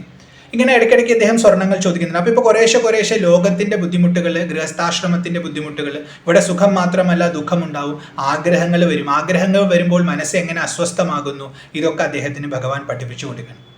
ഒരു ഗുരുനാഥനെ പോലെ, ഗുരുനാഥൻ തന്നെയാണല്ലോ, ജഗദ്ഗുരുവാണ്, ദക്ഷിണാമൂർത്തിയാണ്. അപ്പോൾ അദ്ദേഹം പഠിപ്പിച്ചു കൊടുക്കണം. ഉള്ളിങ്ങനെ കുറേശ്ശെ പാകപ്പെടുത്തി ശുദ്ധമാക്കി കൊടുക്കുകയാണ്. അങ്ങനെ കുറച്ചു കാലങ്ങൾ അങ്ങനെ അവിടെ ഇതൊക്കെ കൊടുത്ത് ഭാര്യയുടെ കൂടെ താമസിച്ചു. പിന്നെ വീണ്ടും ക്ഷേത്ര ദർശനം നടത്തി. അങ്ങനെ ഇരിക്കുന്ന സമയത്ത് അദ്ദേഹം തിരുവൊട്രിയൂർ എന്ന പേരുള്ള ഒരു ഗ്രാമത്തിലേക്ക് എത്തി. കുറേ തീർത്ഥാടനം വീണ്ടും നടത്തി, ഓരോ ക്ഷേത്രങ്ങൾ ചെന്ന് അങ്ങനെ തിരുവൊട്രിയൂർ എന്ന ക്ഷേത്രത്തിലെത്തി. ഈ തിരുവൊട്രിയൂർ എന്ന ക്ഷേത്രത്തിൽ ആ സമയത്ത് സംഗിലിയാർ എന്ന് പറയുന്ന ഒരു പെൺകുട്ടി ശിവനെ അർച്ചിച്ചു കൊണ്ടിരിക്കുന്നുണ്ട്. ഇവര് അനിന്ദിത എന്ന് പറയുന്ന ആ രണ്ടാമത്തെ ദാസിയുടെ പുനർജന്മമാണ്. ഈ രണ്ടാമത്തെ ദാസി, അവർക്ക് പെട്ടെന്ന് ബോധോദയം ഉണ്ടായി. താൻ ചെയ്തത് തെറ്റാണെന്ന് പെട്ടെന്ന് മനസ്സിലായി. അപ്പൊ ചെറിയ വാസനയുള്ളൂ. അതുകൊണ്ട് തന്നെ ഈ കുട്ടിക്ക് ജനിച്ചപ്പോൾ തന്നെ പൂർവ്വജന്മ ബോധമുണ്ടായിരുന്നു. താൻ ആരാണെന്നും എന്തിനു വേണ്ടിയാണ് ജനിച്ചതെന്നും ഓർമ്മയുണ്ടായിരുന്നു. അപ്പൊ ഇനി രണ്ടാമതൊരു കെട്ടുകൊടുക്കൽ പെടാൻ പാടില്ല, തനിക്ക് പെട്ടെന്ന് തന്നെ മുക്തി കിട്ടണമെന്ന വിചാരം ഈ കുട്ടിക്കുണ്ടായിരുന്നു. അപ്പോൾ ഈ കുട്ടിക്ക് കല്യാണപ്രായമൊക്കെ ആയ സമയത്ത് അച്ഛനും അമ്മയും കല്യാണത്തിനെ കുറിച്ചൊക്കെ പറഞ്ഞപ്പോൾ ഈ കുട്ടി പറഞ്ഞു, ഞാൻ ഇതിനൊന്നും വേണ്ടി വന്നതല്ല. ഞാൻ ഇവിടെ, അവരുടെ വീട് എന്ന് പറയുന്നത് തിരുവൊട്രിയൂരിൻ്റെ കുറച്ച് അടുത്തുള്ള ഒരു ഗ്രാമമാണ്. അപ്പോൾ അവിടെ നിന്ന് ആ കുട്ടി പറഞ്ഞു, ഞാൻ തിരുവൊട്രിയൂർ ക്ഷേത്രത്തിൽ പോയിട്ട് അവിടെ ഭഗവാനെ സേവിക്കാനാണ് എനിക്കിഷ്ടം. ആ ഭഗവാൻ ആരോടെങ്കിലും വിവാഹം കഴിക്കാൻ പറഞ്ഞാൽ കഴിക്കാമെന്നല്ലാതെ എനിക്ക് വേറെ അതിൽ താല്പര്യമൊന്നുമില്ല എന്ന് പറഞ്ഞു. അപ്പോൾ അത് നാട്ടിലൊക്കെ പ്രചരിച്ചു.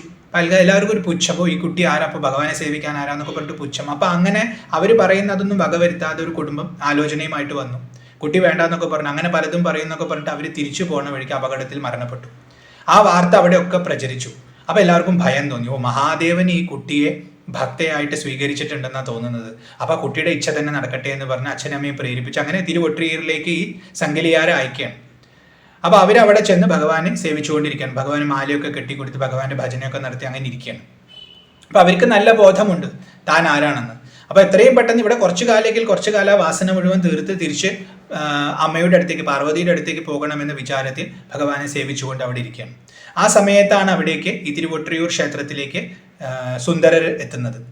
അപ്പോൾ അദ്ദേഹം എത്തി. പ്രാരബ്ധവശാൽ തന്നെ അദ്ദേഹം ഇവരെ കാണുന്നു. വീണ്ടും മനസ്സിൽ അനുരാഗം ജനിക്കുന്നു. അപ്പോൾ അനുരാഗം ജനിച്ചപ്പോൾ സാധാരണത്തെ പോലെ തന്നെ ഭഗവാന്റെ അടുത്തേക്ക് ചെന്നു. അപ്പോൾ ഒരു തവണ ഒരു വിവാഹം കഴിഞ്ഞ് അതിൻ്റെ പ്രശ്നങ്ങളൊക്കെ മനസ്സിലാക്കിയിട്ടാണ് എത്ര കാശ് വേണം, എന്തൊക്കെ ചോദിക്കണം, ഇത് കിട്ടാൻ എത്ര ബുദ്ധിമുട്ടാണ്, ഇത് നിലനിർത്താൻ എത്ര ബുദ്ധിമുട്ടാണ്, എല്ലാം അറിയാം. പക്ഷെ വാസന തീർന്നിട്ടില്ലല്ലോ. അപ്പോൾ വാസന പൂർണ്ണമായി തീരണം. അതിനു വേണ്ടിയിട്ടാണല്ലോ ഭഗവാൻ ശ്രമിക്കുന്നത്. അപ്പോൾ ഉള്ളിൽ ആ അവസരം ഉണ്ടാക്കി കൊടുത്ത ആ വാഞ്ചയെ വീണ്ടും സ്പ്രൗട്ട് ചെയ്യിപ്പിച്ചു. അപ്പോൾ അദ്ദേഹം ഭഗവാനോട് പറഞ്ഞു, ഒന്ന് കല്യാണം നടത്തി തരൂ, എന്തൊരു സുന്ദരിയാണ്, എനിക്ക് കല്യാണം കഴിക്കാൻ തോന്നുന്നു എന്നൊക്കെ പറഞ്ഞ സമയത്ത് മഹാദേവൻ ചിരിച്ചുകൊണ്ടു, അതിനെന്താ, ഞാൻ ചെയ്യാം, നീ പേടിക്കേണ്ട എന്ന് പറഞ്ഞ് സംഗലിയാറിൻ്റെ മനസ്സിൽ സ്വപ്നദർശനം കൊടുത്തു. എന്നിട്ട് പറഞ്ഞു, ഇവൻ നിനക്കുള്ള വരനാണ്, നിനക്കറിയാമല്ലോ ഇത് ആരാണെന്ന്, അപ്പോൾ നീ വിവാഹം കഴിക്കണം എന്ന് പറഞ്ഞു. അപ്പോൾ സംഗലിയാർ പറഞ്ഞു, അങ്ങ് പറയുന്നത് എനിക്ക് അവസാന വാക്ക് തന്നെയാണ്, അതിലെനിക്ക് സംശയമൊന്നുമില്ല. പക്ഷെ എനിക്ക് എത്രയും പെട്ടെന്ന് ഇവിടുന്ന് പോകണം, അതുകൊണ്ട് എനിക്കൊരു നിബന്ധനയുണ്ട്, അത് അങ്ങ് നടത്തി തരണം. ശിവൻ പറയും, എന്ത് വേണമെങ്കിലും ചോദിച്ചോളൂ. അപ്പോൾ പറയും, എന്നെ വിവാഹം കഴിച്ചാൽ പിന്നെ ഇയാൾ മറ്റെങ്ങോട്ടും പോകാൻ പാടില്ല, ഇവിടെ തന്നെ ഇരിക്കണം. അവർക്കറിയാം ഇയാൾക്ക് ഇരിക്കാൻ പറ്റില്ല എന്ന്. കാരണം തീർത്ഥാടനമാണ് ഇയാളുടെ ജന്മലക്ഷ്യം. അപ്പോൾ ഇങ്ങനെ സഞ്ചരിച്ചുകൊണ്ടേ ഇരിക്കണം, ഓരോരോ ക്ഷേത്രങ്ങളിൽ പോയിക്കൊണ്ടേയിരിക്കണം. അപ്പോൾ അത് പറ്റില്ല എന്ന് ഇവർക്കറിയാം. അതുകൊണ്ടാണ് ഇങ്ങനെ ഒരു നിബന്ധന വെക്കണം. അപ്പോൾ എന്നെ വിവാഹം കഴിച്ചാൽ ഇവിടെ തന്നെ ഇരിക്കണം, അഥവാ ആ ഇത് തെറ്റിച്ച് കഴിഞ്ഞാൽ പിന്നെ പരിപാടി കഴിഞ്ഞു, പിന്നെ എനിക്ക് ഇയാളായിട്ടൊരു ബന്ധമില്ല എന്ന് പറയും. അപ്പോൾ ശരി, അങ്ങനെ തന്നെ ആവട്ടെ എന്ന് പറഞ്ഞിട്ട് ശിവൻ ഇദ്ദേഹത്തിൻ്റെ അടുത്ത് വന്ന്, ഇത് ഇങ്ങനെയാണ് ഒരു നിബന്ധന വെച്ചിട്ടുള്ളത്, ഇത് സ്വീകരിക്കാൻ പറ്റുകയാണെങ്കിൽ ഓക്കെ. അപ്പോൾ ഇദ്ദേഹത്തിന് കുഴപ്പമായി. കാരണം ഇദ്ദേഹത്തിന് അറിയാം തനിക്ക് സഞ്ചരിച്ചുകൊണ്ടിരിക്കണമെന്ന്, എന്നാൽ വിവാഹവും കഴിക്കണം. അപ്പോൾ ഒരു കാര്യം ചെയ്തു, നുണ പറഞ്ഞിട്ട് അങ്ങോട്ട് വിവാഹം കഴിക്കുക. കാരണം ആ മനസ്സിലെ വാഞ്ചയാണ്. ഭഗവാൻ അത് മുഴുവൻ പരിശുദ്ധമാക്കണമെങ്കിൽ ഇതൊക്കെ പുറത്തേക്കെടുത്ത് ഇതെല്ലാം ഇല്ലാതെയാക്കണം. അപ്പം അതുകൊണ്ട് അതിനുള്ള അവസരം കൊടുക്കുകയാണ്. അപ്പം അദ്ദേഹം പറഞ്ഞൊരു കാര്യം ചെയ്യാം, ഞാൻ പ്രതിജ്ഞ എടുക്കാം, ഞാൻ ഈ അമ്പലത്തിൽ തന്നെ പ്രതിജ്ഞ എടുക്കാം, അപ്പോൾ പെട്ടെന്ന് വിശ്വാസമാവുമല്ലോ, ഞാൻ എവിടേക്കും പോകില്ല എന്ന് പ്രതിജ്ഞ എടുക്കാം. പക്ഷെ ആ സമയത്ത് ഞാൻ പ്രതിജ്ഞ എടുക്കാൻ വരുന്ന കുറച്ച് നേരത്തേക്ക് അങ്ങ് ഈ തൊട്ടടുത്തുള്ള ഒരു വൃക്ഷമുണ്ടല്ലോ അവിടേക്ക് മാറിയിരിക്കണം. അപ്പം അങ്ങ് ഇവിടെ ഇല്ലെങ്കിൽ പിന്നെ പ്രതിജ്ഞ എടുത്തത് അങ്ങയുടെ മുമ്പിൽ എടുത്ത പോലെ ഒന്നല്ലല്ലോ, അപ്പോൾ അതുകൊണ്ട് പ്രശ്നമില്ല എന്ന് പറഞ്ഞ് അദ്ദേഹം മഹാദേവനോട് പറഞ്ഞു. നോക്കണം, ഉള്ളിലുള്ള വാഞ്ച അദ്ദേഹത്തെ കൊണ്ട് ചെയ്യിക്കുകയാണ് ഇതൊക്കെ. കാരണം മഹാദേവൻ എല്ലായിടത്തും ഉണ്ട്, ഭഗവാൻ ഇല്ലാത്തൊരു ഇടമില്ല. അതൊക്കെ അറിയുന്ന ആളാണ്, പക്ഷെ മറന്നു പോവുകയാണ്. അപ്പോൾ ആഗ്രഹങ്ങൾ ഉള്ളിൽ വരുമ്പോൾ, ആസക്തി വരുന്ന സമയത്ത് നമ്മൾ ഇതെല്ലാം മറക്കുന്നു എന്ന് നമ്മളെയും കൂടിയും പഠിപ്പിക്കുകയാണ് മഹാദേവൻ ഇവിടെ. അപ്പോൾ സുന്ദരർ ഇത് പറഞ്ഞപ്പോൾ മഹാദേവൻ, ഓ ശരി, ഞാൻ അങ്ങനെ ചെയ്യാം, ഇവിടെ നീ നാളെ വന്നു, എന്നിട്ട് അവളെ കണ്ടിട്ട് പ്രതിജ്ഞ എടുത്തോ എന്ന് പറഞ്ഞു. എന്നിട്ട് സുന്ദരർ അറിയാതെ മഹാദേവൻ സംഗിലിയാർക്ക് സ്വപ്നദർശനം കൊടുക്കും. എന്നിട്ട് പറയും, അവൻ എൻ്റെ അടുത്ത് ഒരു കാര്യം പറഞ്ഞിട്ടുണ്ട്, നിന്റെ മുമ്പിൽ വന്നിട്ട് ഇവിടെ വന്നിട്ട് ചെയ്യാമെന്ന്. ആ സമയത്ത് എൻ്റെ അടുത്ത് മരത്തിൻ്റെ അവിടേക്ക് മാറിയിരിക്കാനാണ് പറഞ്ഞിരിക്കുന്നത്. അപ്പോൾ നീ അവനെ കൊണ്ട് പ്രതിജ്ഞ എടുപ്പിക്കേണ്ടത് ആ മരത്തിൻ്റെ അവിടെയാണ്, അത് നീ നോക്കിക്കൊള്ളണം എന്ന് പറഞ്ഞിട്ട് അപ്രത്യക്ഷമായി സ്വപ്നദർശനം കൊടുത്തിട്ട്. അപ്പോൾ അവർക്ക് വളരെ സന്തോഷമായി, ഓ മഹാദേവൻ എൻ്റെ കൂടെ ഉണ്ട്. അപ്പോൾ ഇയാളെന്നെ പറ്റിക്കാൻ നോക്കിയതാണ്, അത് മഹാദേവൻ തടുത്തു എന്ന് മനസ്സിലാക്കി സന്തോഷമായി ഭഗവാനെ സ്തുതിച്ച് പിറ്റേത്തെ ദിവസം അമ്പലത്തിലേക്ക് ദർശനത്തിന് വേണ്ടി വന്നു. അപ്പോൾ സുന്ദരർ അവിടെ വന്നു, ഒന്നും അറിയാത്ത മട്ടിൽ ഇവരെ കണ്ടു. ഹോ, എന്താ നിന്റെ സൗന്ദര്യം എന്നൊക്കെ പറഞ്ഞിട്ട്, ഞാൻ നിന്നെ വിവാഹം കഴിക്കാൻ ആഗ്രഹിക്കുന്നു, നിന്നെ വിവാഹം കഴിക്കുന്ന ആൾ ഇവിടെ തന്നെ ഇരിക്കണം എന്ന് നീ ആഗ്രഹിക്കുന്നു, ഞാൻ മനസ്സിലാക്കുന്നു, ഞാൻ പ്രതിജ്ഞ എടുക്കാൻ തയ്യാറാണ് എന്നൊക്കെ പറഞ്ഞ സമയത്ത് സംഗിലിയാറിൻ്റെ കൂടെ ഉണ്ടായിരുന്ന ഒരു സുഹൃത്ത്, ഒരു പെൺകുട്ടി, അവരിവരുടെ മനസ്സ് മനസ്സിലാക്കിയിട്ട് പറഞ്ഞു, ഇവിടെയല്ല എടുക്കേണ്ടത്, അവിടെ ആ വൃക്ഷത്തിൻ്റെ ചോട്ടിൽ പ്രതിജ്ഞ എടുക്കണമെന്ന്. ഇത് കണ്ടപ്പോൾ സുന്ദരർക്ക് വളരെയധികം വിഷമം തോന്നി. കാരണം താൻ ഉദ്ദേശിച്ച കാര്യം എങ്ങനെ ഇവർക്ക് മനസ്സിലായത്? അപ്പോൾ ഇത് മഹാദേവൻ്റെ ഇച്ഛയായിരിക്കുമെന്ന് തോന്നി. പിന്നെ ഉള്ളിലുള്ള ആഗ്രഹം അടക്കാൻ പറ്റാത്തത് കൊണ്ടും, എന്നാൽ ശരി അങ്ങനെ തന്നെ ആവട്ടെ എന്ന് പറഞ്ഞ് ആ വൃക്ഷത്തിൻ്റെ മുമ്പിൽ പോയിട്ട് പ്രതിജ്ഞ എടുത്തു. ഞാൻ ഇവിടെ വിട്ടു പോവില്ല, ഈ സ്ഥലത്ത് തന്നെ ഇനി സ്ഥിരം വസിച്ചോളാം, ഇവിടെയും കെട്ടി ഇവിടെ തന്നെ സ്ഥിരം വസിച്ചോളാം എന്ന് പ്രതിജ്ഞ എടുത്തു. എന്നാൽ ഉള്ളിൽ പോകാനുള്ള എല്ലാ ഇച്ഛയുമുണ്ട്. പ്രതിജ്ഞ എടുത്തു, ശരി എന്ന് പറഞ്ഞു. ആ ഗ്രാമത്തിലുള്ള ആൾക്കാർക്കൊക്കെ ഭഗവാൻ സ്വപ്നദർശനം കൊടുത്തു, ഇവരുടെ വിവാഹം നടത്തണം എന്ന് സ്വപ്നദർശനം കൊടുത്തു. അപ്പോൾ ഭഗവാന്റെ ഇച്ഛയാണെന്ന് മനസ്സിലാക്കി എല്ലാവരും കൂടി വളരെ ഗംഭീരമായി വിവാഹം നടത്തി. ഇദ്ദേഹം അവരോടൊപ്പം കുറച്ചു കാലം വസിച്ചു. പക്ഷേ ഭഗവാന്റെ അടിമയാണല്ലോ, സഞ്ചരിച്ച് ഭഗവാനെ പാടി പുകഴ്ത്താൻ വേണ്ടി ഭൂമിയിലേക്ക് വന്നതാണ്. തൻ്റെ വാസനകൾ തീർക്കുകയും വേണം. അപ്പോൾ ഉള്ളിൽ നിന്നും വീണ്ടും വിചാരമുണ്ടായി യാത്ര പുറപ്പെടാം. ഭഗവാന്റെ മഹിമ അറിയുന്ന ആളാണ്, ഭഗവാന്റെ മുമ്പിലാണ് ശപഥമെടുത്തത് എന്നും അറിയാം. പക്ഷെ ആ വാഞ്ച വന്നപ്പോൾ, യാത്ര ചെയ്യണമെന്ന വാഞ്ച വന്നപ്പോൾ ഒന്നും ചിന്തിച്ചില്ല. കൂടെ വന്നിരുന്ന ആൾക്കാരെയും കൂട്ടിയിട്ട് ഒരു ദിവസം രാത്രി പുറപ്പെട്ടു. ഈ സ്ഥലത്തിൻ്റെ, ഈ തിരുവൊട്രിയൂരിൻ്റെ ആ ബൗണ്ടറി കടന്നതോടുകൂടി അദ്ദേഹം അവിടെ വീണു. അദ്ദേഹത്തിൻ്റെ കാഴ്ച നഷ്ടപ്പെട്ടു, രണ്ട് കണ്ണിൻ്റെയും കാഴ്ച നഷ്ടപ്പെട്ടു. ആകെ ഇരുട്ടായി, വല്ലാത്ത വിഷമമായി. കുറേ നേരം കരഞ്ഞു, മഹാദേവ മഹാദേവ എന്ന് വിളിച്ച് കരഞ്ഞു. ഒരു കാര്യവുമില്ല, തൻ്റെ പ്രതിജ്ഞ തെറ്റിയതിൻ്റെ ഫലമാണ്. പക്ഷെ തിരിച്ചു പോകാൻ താല്പര്യമില്ല. ഭഗവാനെ കാണാൻ വേണ്ടിയാണ് വന്നത്, ഭഗവാനെ വാഴ്ത്താൻ വേണ്ടിയാണ് വന്നത്, അത് തന്നെ ചെയ്യണമെന്ന് വിചാരിച്ച് മുന്നോട്ട് നടന്നു. അങ്ങനെ അദ്ദേഹം കുറേ ക്ഷേത്രങ്ങൾ സഞ്ചരിക്കാൻ തുടങ്ങി. ഓരോ ക്ഷേത്രത്തിലും കയറുമ്പോൾ ഭഗവാനോട് പാടി പുകഴ്ത്തും, ഭഗവാനെ കാഴ്ച തരൂ എന്ന് പറയും. അങ്ങനെ പോകുന്നതിനിടയിൽ ഒരു ക്ഷേത്രത്തിൽ, ആ ക്ഷേത്രത്തിൻ്റെ പേര് വെൺപാകം എന്ന് പറയുന്ന ക്ഷേത്രത്തിൽ എത്തിയ സമയത്ത്, ആ വെൺപാകത്ത് എത്തിയപ്പോൾ അവിടെ കയറി അദ്ദേഹം ഇതുപോലെ ഭഗവാനെ കുറേ നേരം സ്തുതിച്ച് കഴിഞ്ഞിട്ട്, ഭഗവാനെ അങ്ങ് അവിടെ ഉണ്ടോ എന്ന് ചോദിച്ചു. കാരണം ഒരു മറുപടിയും കിട്ടുന്നില്ല, കാണാനും പറ്റുന്നില്ല. ഓ ഞാനിവിടെ ഉണ്ട് എന്ന് പറഞ്ഞിട്ട് ഭഗവാൻ ഒരു വടി കൊടുത്തു. കണ്ണ് കാണാത്ത ആളല്ലേ, വടി പിടിച്ചിട്ട് നടന്നോ എന്ന് പറഞ്ഞിട്ട് ചിരിച്ചു. അപ്പോൾ ഭഗവാന്റെ ഇച്ഛയാണെന്ന് മനസ്സിലാക്കിയപ്പോൾ അതിനെയും ആസ്വദിച്ചുകൊണ്ട് ആ വടിയും കുത്തി അദ്ദേഹം നടക്കാൻ തുടങ്ങി. കൂടെ ആൾക്കാരുണ്ട് ഗൈഡ് ചെയ്യാൻ. അങ്ങനെ വീണ്ടും കുറേ ക്ഷേത്രങ്ങളിലേക്ക് പോവാണ്. അപ്പോൾ പോകുന്ന സ്ഥലത്തൊക്കെ ഇതാണ് പ്രാർത്ഥന, ഭഗവാനെ കാഴ്ച തരൂ. അപ്പോൾ താൻ ചെയ്തത് തെറ്റാണെന്നും അങ്ങനെയൊന്നും അദ്ദേഹം പറയുന്നില്ല. എന്നെ കൊണ്ട് ചെയ്യിക്കുന്നതൊക്കെ ഭഗവാൻ എന്ന ഭാവമാണ്. ഭഗവാൻ സുഹൃത്താണ് അദ്ദേഹത്തിന്. അപ്പോൾ ആ ഭക്തിയുമുണ്ട്, എന്നാൽ ആ കർമ്മം തീർക്കുകയാണെന്ന ബോധവുമുണ്ട്. അപ്പോൾ ആ കർമ്മം തീർക്കാൻ വേണ്ടി അദ്ദേഹം ഓരോ സ്ഥലത്തും പോകും, തന്നെ കൊണ്ട് പറ്റുന്ന പോലെയൊക്കെ പ്രാർത്ഥിക്കും. അങ്ങനെ പ്രാർത്ഥിച്ച് അദ്ദേഹം കാഞ്ചിയിലെത്തി അവിടെ ഏകാംബരനായിരിക്കുന്ന ശിവന്റെ അടുത്ത് വന്നിട്ട് ഇതുപോലെ സ്തുതിച്ചപ്പോൾ അവിടെ അമ്മ ഇരിക്കുന്നുണ്ടല്ലോ, കാമാക്ഷി ഇരിക്കുന്നുണ്ടല്ലോ. അപ്പോൾ അതുകൊണ്ടായിരിക്കണം ഭഗവാന്റെ മനസ്സലിഞ്ഞിട്ട് ഭഗവാൻ ഇടത്തെ കണ്ണിന് കാഴ്ച കൊടുത്തു. അപ്പോൾ ദേവി ഇരിക്കുന്നത് ഇടത്ത് ഭാഗത്താണല്ലോ, ശിവന്റെ അർദ്ധാംഗിയാണല്ലോ. അപ്പോൾ ആ ഇടത്ത് ഭാഗത്ത് കണ്ണിന് കാഴ്ച കൊടുത്തു. അപ്പോൾ അദ്ദേഹത്തിന് വളരെ സന്തോഷമായി, ഭഗവാനെ കുറേ സ്തുതിച്ചു. അങ്ങനെ സ്തുതിച്ച് ക്ഷേത്രത്തിൽ നിന്ന് പുറത്ത് വന്ന് നോക്കുമ്പോഴാണ് ശ്രദ്ധിച്ചത് തൻ്റെ ത്വക്കിനൊക്കെ എന്തോ ഒരു രോഗം പെട്ടിരിക്കുന്നു. അപ്പോൾ ഇതുവരെ കാഴ്ചയില്ലാത്തതുകൊണ്ട് താനത് മനസ്സിലാക്കിയില്ല, ആരും പറഞ്ഞിട്ടുണ്ടായിരുന്നില്ല. അവിടെയാണത് കണ്ടത്. തിരിച്ചറിഞ്ഞപ്പോൾ കൂടുതൽ വിഷമായി. അപ്പോൾ അദ്ദേഹത്തിൻ്റെ ദോഷങ്ങൾ മുഴുവൻ തീർത്തു കൊടുക്കുകയാണ് മഹാദേവൻ ഇവിടെ. കാരണം ഇപ്പോൾ കണ്ണുകൊണ്ട് സൗന്ദര്യം കണ്ടുകൊണ്ടുണ്ടായ പ്രശ്നമാണ്. പിന്നെ ത്വക്കിന്റെ സുഖം അനുഭവിക്കാനുള്ള ത്വരയും, ഇത് രണ്ടുമാണ് കുഴപ്പമുണ്ടാക്കിയത്. അപ്പോൾ ആ വാസനകൾ മുഴുവൻ തീർത്ത് ഇതിന്റെ പൊള്ളത്തരം മനസ്സിലാക്കി ആ കർമ്മം കത്തിക്കുകയാണ് ഭഗവാൻ. അപ്പോൾ അദ്ദേഹത്തിന് ഇടത്തെ കണ്ണിൽ കാഴ്ച കൊടുത്തു, ഈ പ്രശ്നം മനസ്സിലായി. ഇനി ഇത് മാറ്റാൻ എന്താ ചെയ്യേണ്ടതെന്ന് വിചാരിച്ച് അദ്ദേഹം നടക്കാൻ തുടങ്ങി. അങ്ങനെ നടന്ന് അദ്ദേഹം ഒരു ക്ഷേത്രത്തിലെത്തി. ആ ക്ഷേത്രത്തിന്റെ പേര് തിരുത്തുരുത്തി എന്ന് പറയുന്ന അമ്പലമാണ്. അവിടെ എത്തി അവിടുത്തെ മഹാദേവൻ ഇതുപോലെ സ്തുതിച്ചു. അപ്പൊ സ്തുതിക്കുന്ന സമയത്ത് കാഴ്ചയല്ല, അന്ന് ത്വക്കിനെ കുറിച്ചാണ് പാടിയത്. അപ്പൊ ത്വക്കിന്റെ അസുഖം മാറ്റിത്തരൂ ഭഗവാനെ എന്ന് പറഞ്ഞ് ഒരുപാട് പാടിയപ്പോൾ ഭഗവാൻ ഒരു അശരീരി ഉണ്ടാക്കി, ഇതാ ഇവിടുത്തെ കുളത്തിൽ പോയി കുളിച്ചോ, മാറുമെന്ന് പറഞ്ഞു. വളരെ സന്തോഷമായി ഓടിച്ചെന്ന് കുളിച്ചു പുറത്തു വന്ന് നോക്കുമ്പോൾ അസുഖം പൂർണ്ണമായി മാറിയിരിക്കുന്നു. വളരെ സന്തോഷമായി ഭഗവാനോട് നന്ദി പറഞ്ഞ് വീണ്ടും യാത്ര തിരിച്ചു. അങ്ങനെ ഒരുപാട് ക്ഷേത്രങ്ങൾ വഴി മധ്യേ കണ്ടു. കണ്ട സ്ഥലത്തൊക്കെ ഭഗവാന്റെ അടുത്ത് കാഴ്ച അപേക്ഷിക്കും. അങ്ങനെ ക്രമേണ നടന്ന് തിരുവാരൂരിലേക്ക് എത്തി. തൻ്റെ ഭാര്യയുടെ ആ ഗ്രാമത്തിലേക്ക് എത്തി.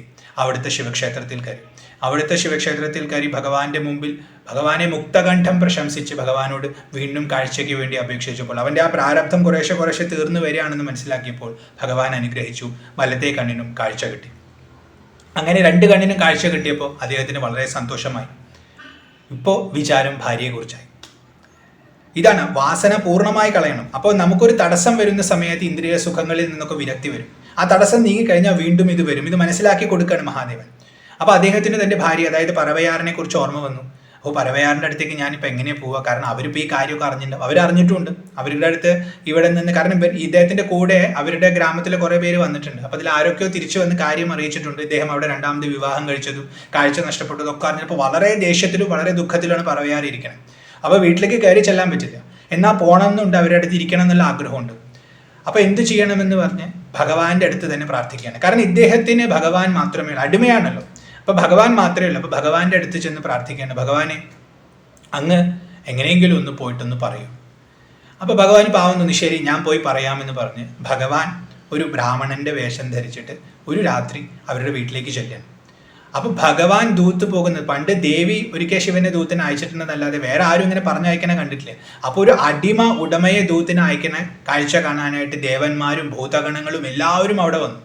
അപ്പോൾ ശിവൻ ഇങ്ങനെ നടക്കുമ്പോൾ എല്ലാവരും പിന്നാലെ വരികയാണ്. അപ്പോൾ ശിവൻ പറഞ്ഞു, നിങ്ങളൊക്കെ എങ്ങോട്ടാ? ഞാൻ ഒറ്റയ്ക്ക് പോയാൽ മതി, നിങ്ങൾ കുറച്ച് മാറി നിൽക്കും, നിങ്ങളെയൊക്കെ കണ്ട എല്ലാവരും പേടിക്കുന്നുണ്ട്. കുറച്ച് മാറ്റി നിർത്തി ഭഗവാൻ ഒറ്റയ്ക്ക് ഒരു ബ്രാഹ്മണ വേഷത്തിൽ ചെന്ന് അവിടെ പറവയാറിൻ്റെ അടുത്ത് കാര്യം പറഞ്ഞു. അങ്ങനെ ഇദ്ദേഹം വന്നിട്ടുണ്ട്, നിങ്ങളെ കാണണമെന്ന് ആഗ്രഹമുണ്ട്, പാവ മനുഷ്യനാണ്, വീട്ടിലേക്ക് എടുത്തുകൂടെ എന്ന് ചോദിക്കും.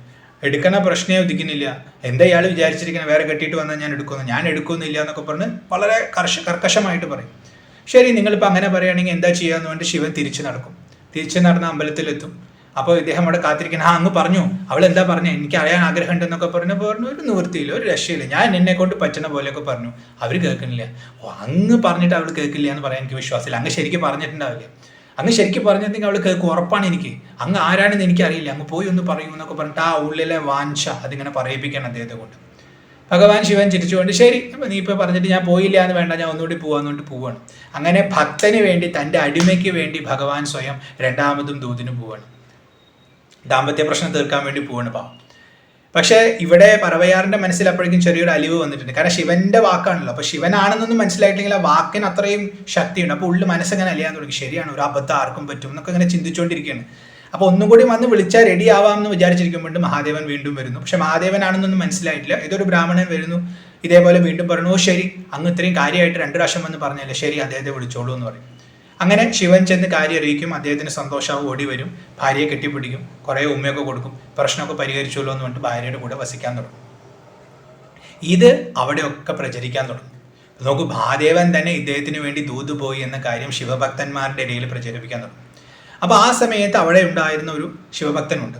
അദ്ദേഹത്തിൻ്റെ പേര് ഇയർകോൻ കലിക്കാമർ എന്നാണ്. അദ്ദേഹം നായനാർമാരിൽ പെട്ടിട്ടുള്ള ഒരു ശിവഭക്തനാണ്. വളരെയധികം ശിവനെ ആരാധിച്ചിരുന്ന ഒരു യോദ്ധാവായിരുന്നു അദ്ദേഹം. അദ്ദേഹത്തിന് ഇത് കേട്ടപ്പോൾ ഇഷ്ടമായില്ല. അദ്ദേഹം മനസ്സിൽ വിചാരിച്ചു, ആ മഹാദേവനെ, ആ ലോകത്തിന് മുഴുവൻ നാഥനായിരിക്കുന്ന ആളെ ഒരു അടിമ ഇങ്ങനെ പിണക്കം മാറ്റാനായിട്ട് ഭാര്യയുടെ അടുത്തേക്ക് 2 തവണ നടത്തിക്കുകയാണ്. ഇയാൾ എന്താ വിചാരിച്ചിരിക്കുന്നത്, മഹാദേവൻ എന്തിനാ ഇതൊക്കെ കൂട്ടു നിൽക്കണേ എന്നൊക്കെ പറഞ്ഞ് അദ്ദേഹത്തിന് ഉള്ളിൽ ഭയങ്കര ദേഷ്യം. അപ്പം അദ്ദേഹം കാണുന്നവരുടെ അടുത്തൊക്കെ ഈ കാര്യം പറയും, ഇയാൾ എന്താ കാണിക്കുന്നത്, ഇയാൾ ഭഗവാനെ അഭിമാനിക്കുകയാണെന്നൊക്കെ പറയും. അപ്പം ഇതിങ്ങനെ പ്രചരിച്ച് തിരിച്ച് സുന്ദരരുടെ അടുത്തെത്തി. സുന്ദരർക്ക് മനസ്സിലായി. അപ്പം സുന്ദരർക്കറിയാം ഇദ്ദേഹം നല്ല ഭക്തനാണ്. അപ്പോൾ ഒരു ഭക്തനെ വേദനിപ്പിക്കുന്നതിൽ അദ്ദേഹത്തിന് ഇഷ്ടമില്ല. അപ്പോൾ അദ്ദേഹത്തിന് മനസ്സിലൊരു വിഷമമായി. മഹാദേവൻ ഇത് മനസ്സിലായി. മഹാദേവൻ ഇവിടെ ഒരു ലീലയാടുകയാണ്. കാരണം ഭക്തന് വേണ്ടി ഭഗവാൻ ഇങ്ങനെ നടന്നുവെന്ന് ഭാവി കാലത്ത് ആൾക്കാർ ആലോചിക്കുമ്പോൾ എന്തുകൊണ്ടാണെന്ന് അവർക്ക് മനസ്സിലാവില്ല.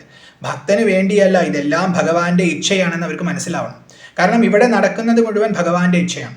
അതിനൊക്കെ ഓരോ കാരണങ്ങളുണ്ട്. ഇപ്പൊ ഇവന്റെ ഉള്ളിലുള്ള വാസന മുഴുവൻ തീർത്തു കൊടുത്ത് അവനെ മുക്തനാക്കാൻ വേണ്ടി ഭഗവാൻ നടത്തിയ കൽപ്പനയാണ് അവന്റെ ഈ ജന്മം മുഴുവൻ.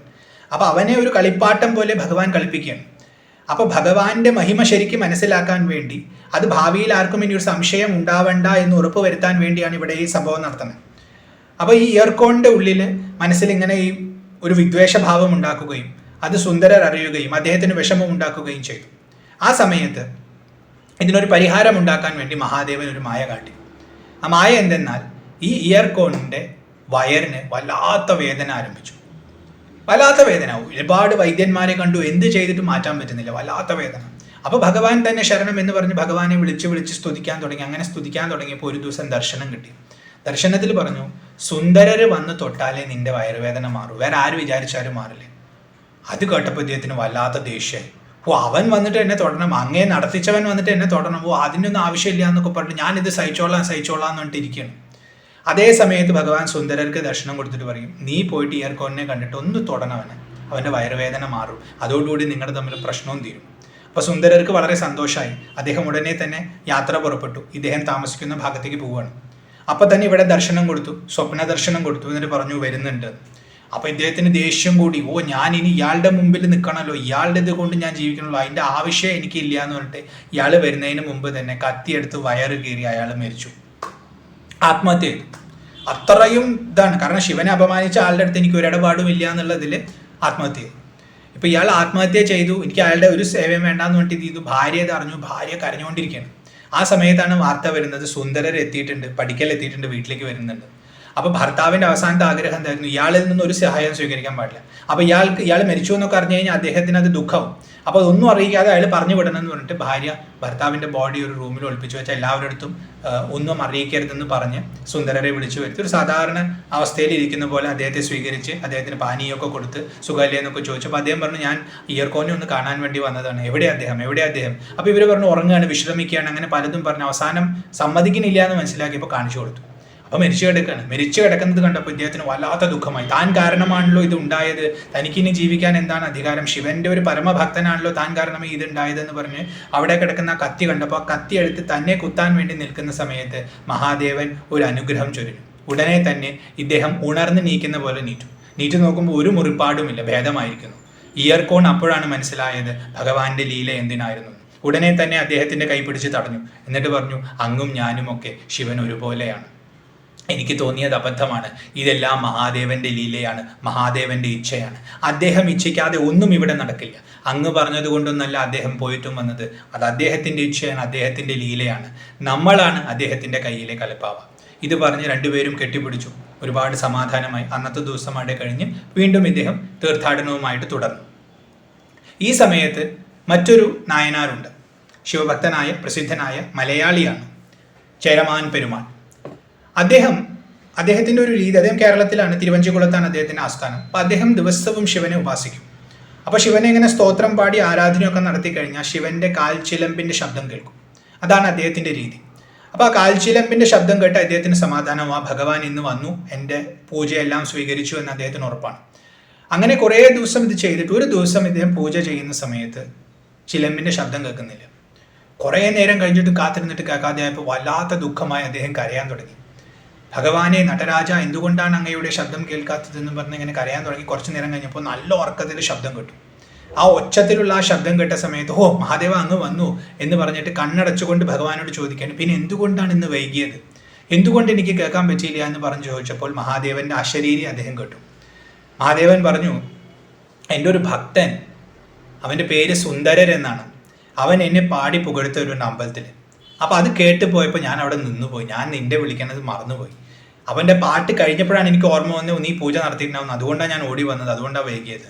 ഇതറിഞ്ഞപ്പോൾ ചേരമാൻ പെരുമാളിന് വല്ലാത്ത ആശ്ചര്യമായി. ഏതാണ് ഈ ഭക്തൻ, ഭഗവാനെ പോലും പിടിച്ചു നിർത്താൻ കഴിവുള്ള ഈ ഭക്തനെ എനിക്കൊന്ന് കാണണമെന്ന് പറഞ്ഞ് അന്വേഷിച്ച് കണ്ടുപിടിച്ച് ഇദ്ദേഹത്തിൻ്റെ അടുത്ത് വന്നു. അദ്ദേഹത്തിനായിട്ട് സംഭാഷണം നടത്തി, അദ്ദേഹത്തിന് കുറേ ഉപഹാരങ്ങളൊക്കെ കൊടുത്തു. നമ്മൾ സുഹൃത്തുക്കളാണെന്ന് പറഞ്ഞ് അങ്ങനെ അദ്ദേഹത്തിൻ്റെ ഒപ്പം തീർത്ഥാടനങ്ങൾ നടത്തി. പല സ്ഥലത്തേക്കും ഇദ്ദേഹം പോയി, പല തീർത്ഥാടനങ്ങളും നടത്തി.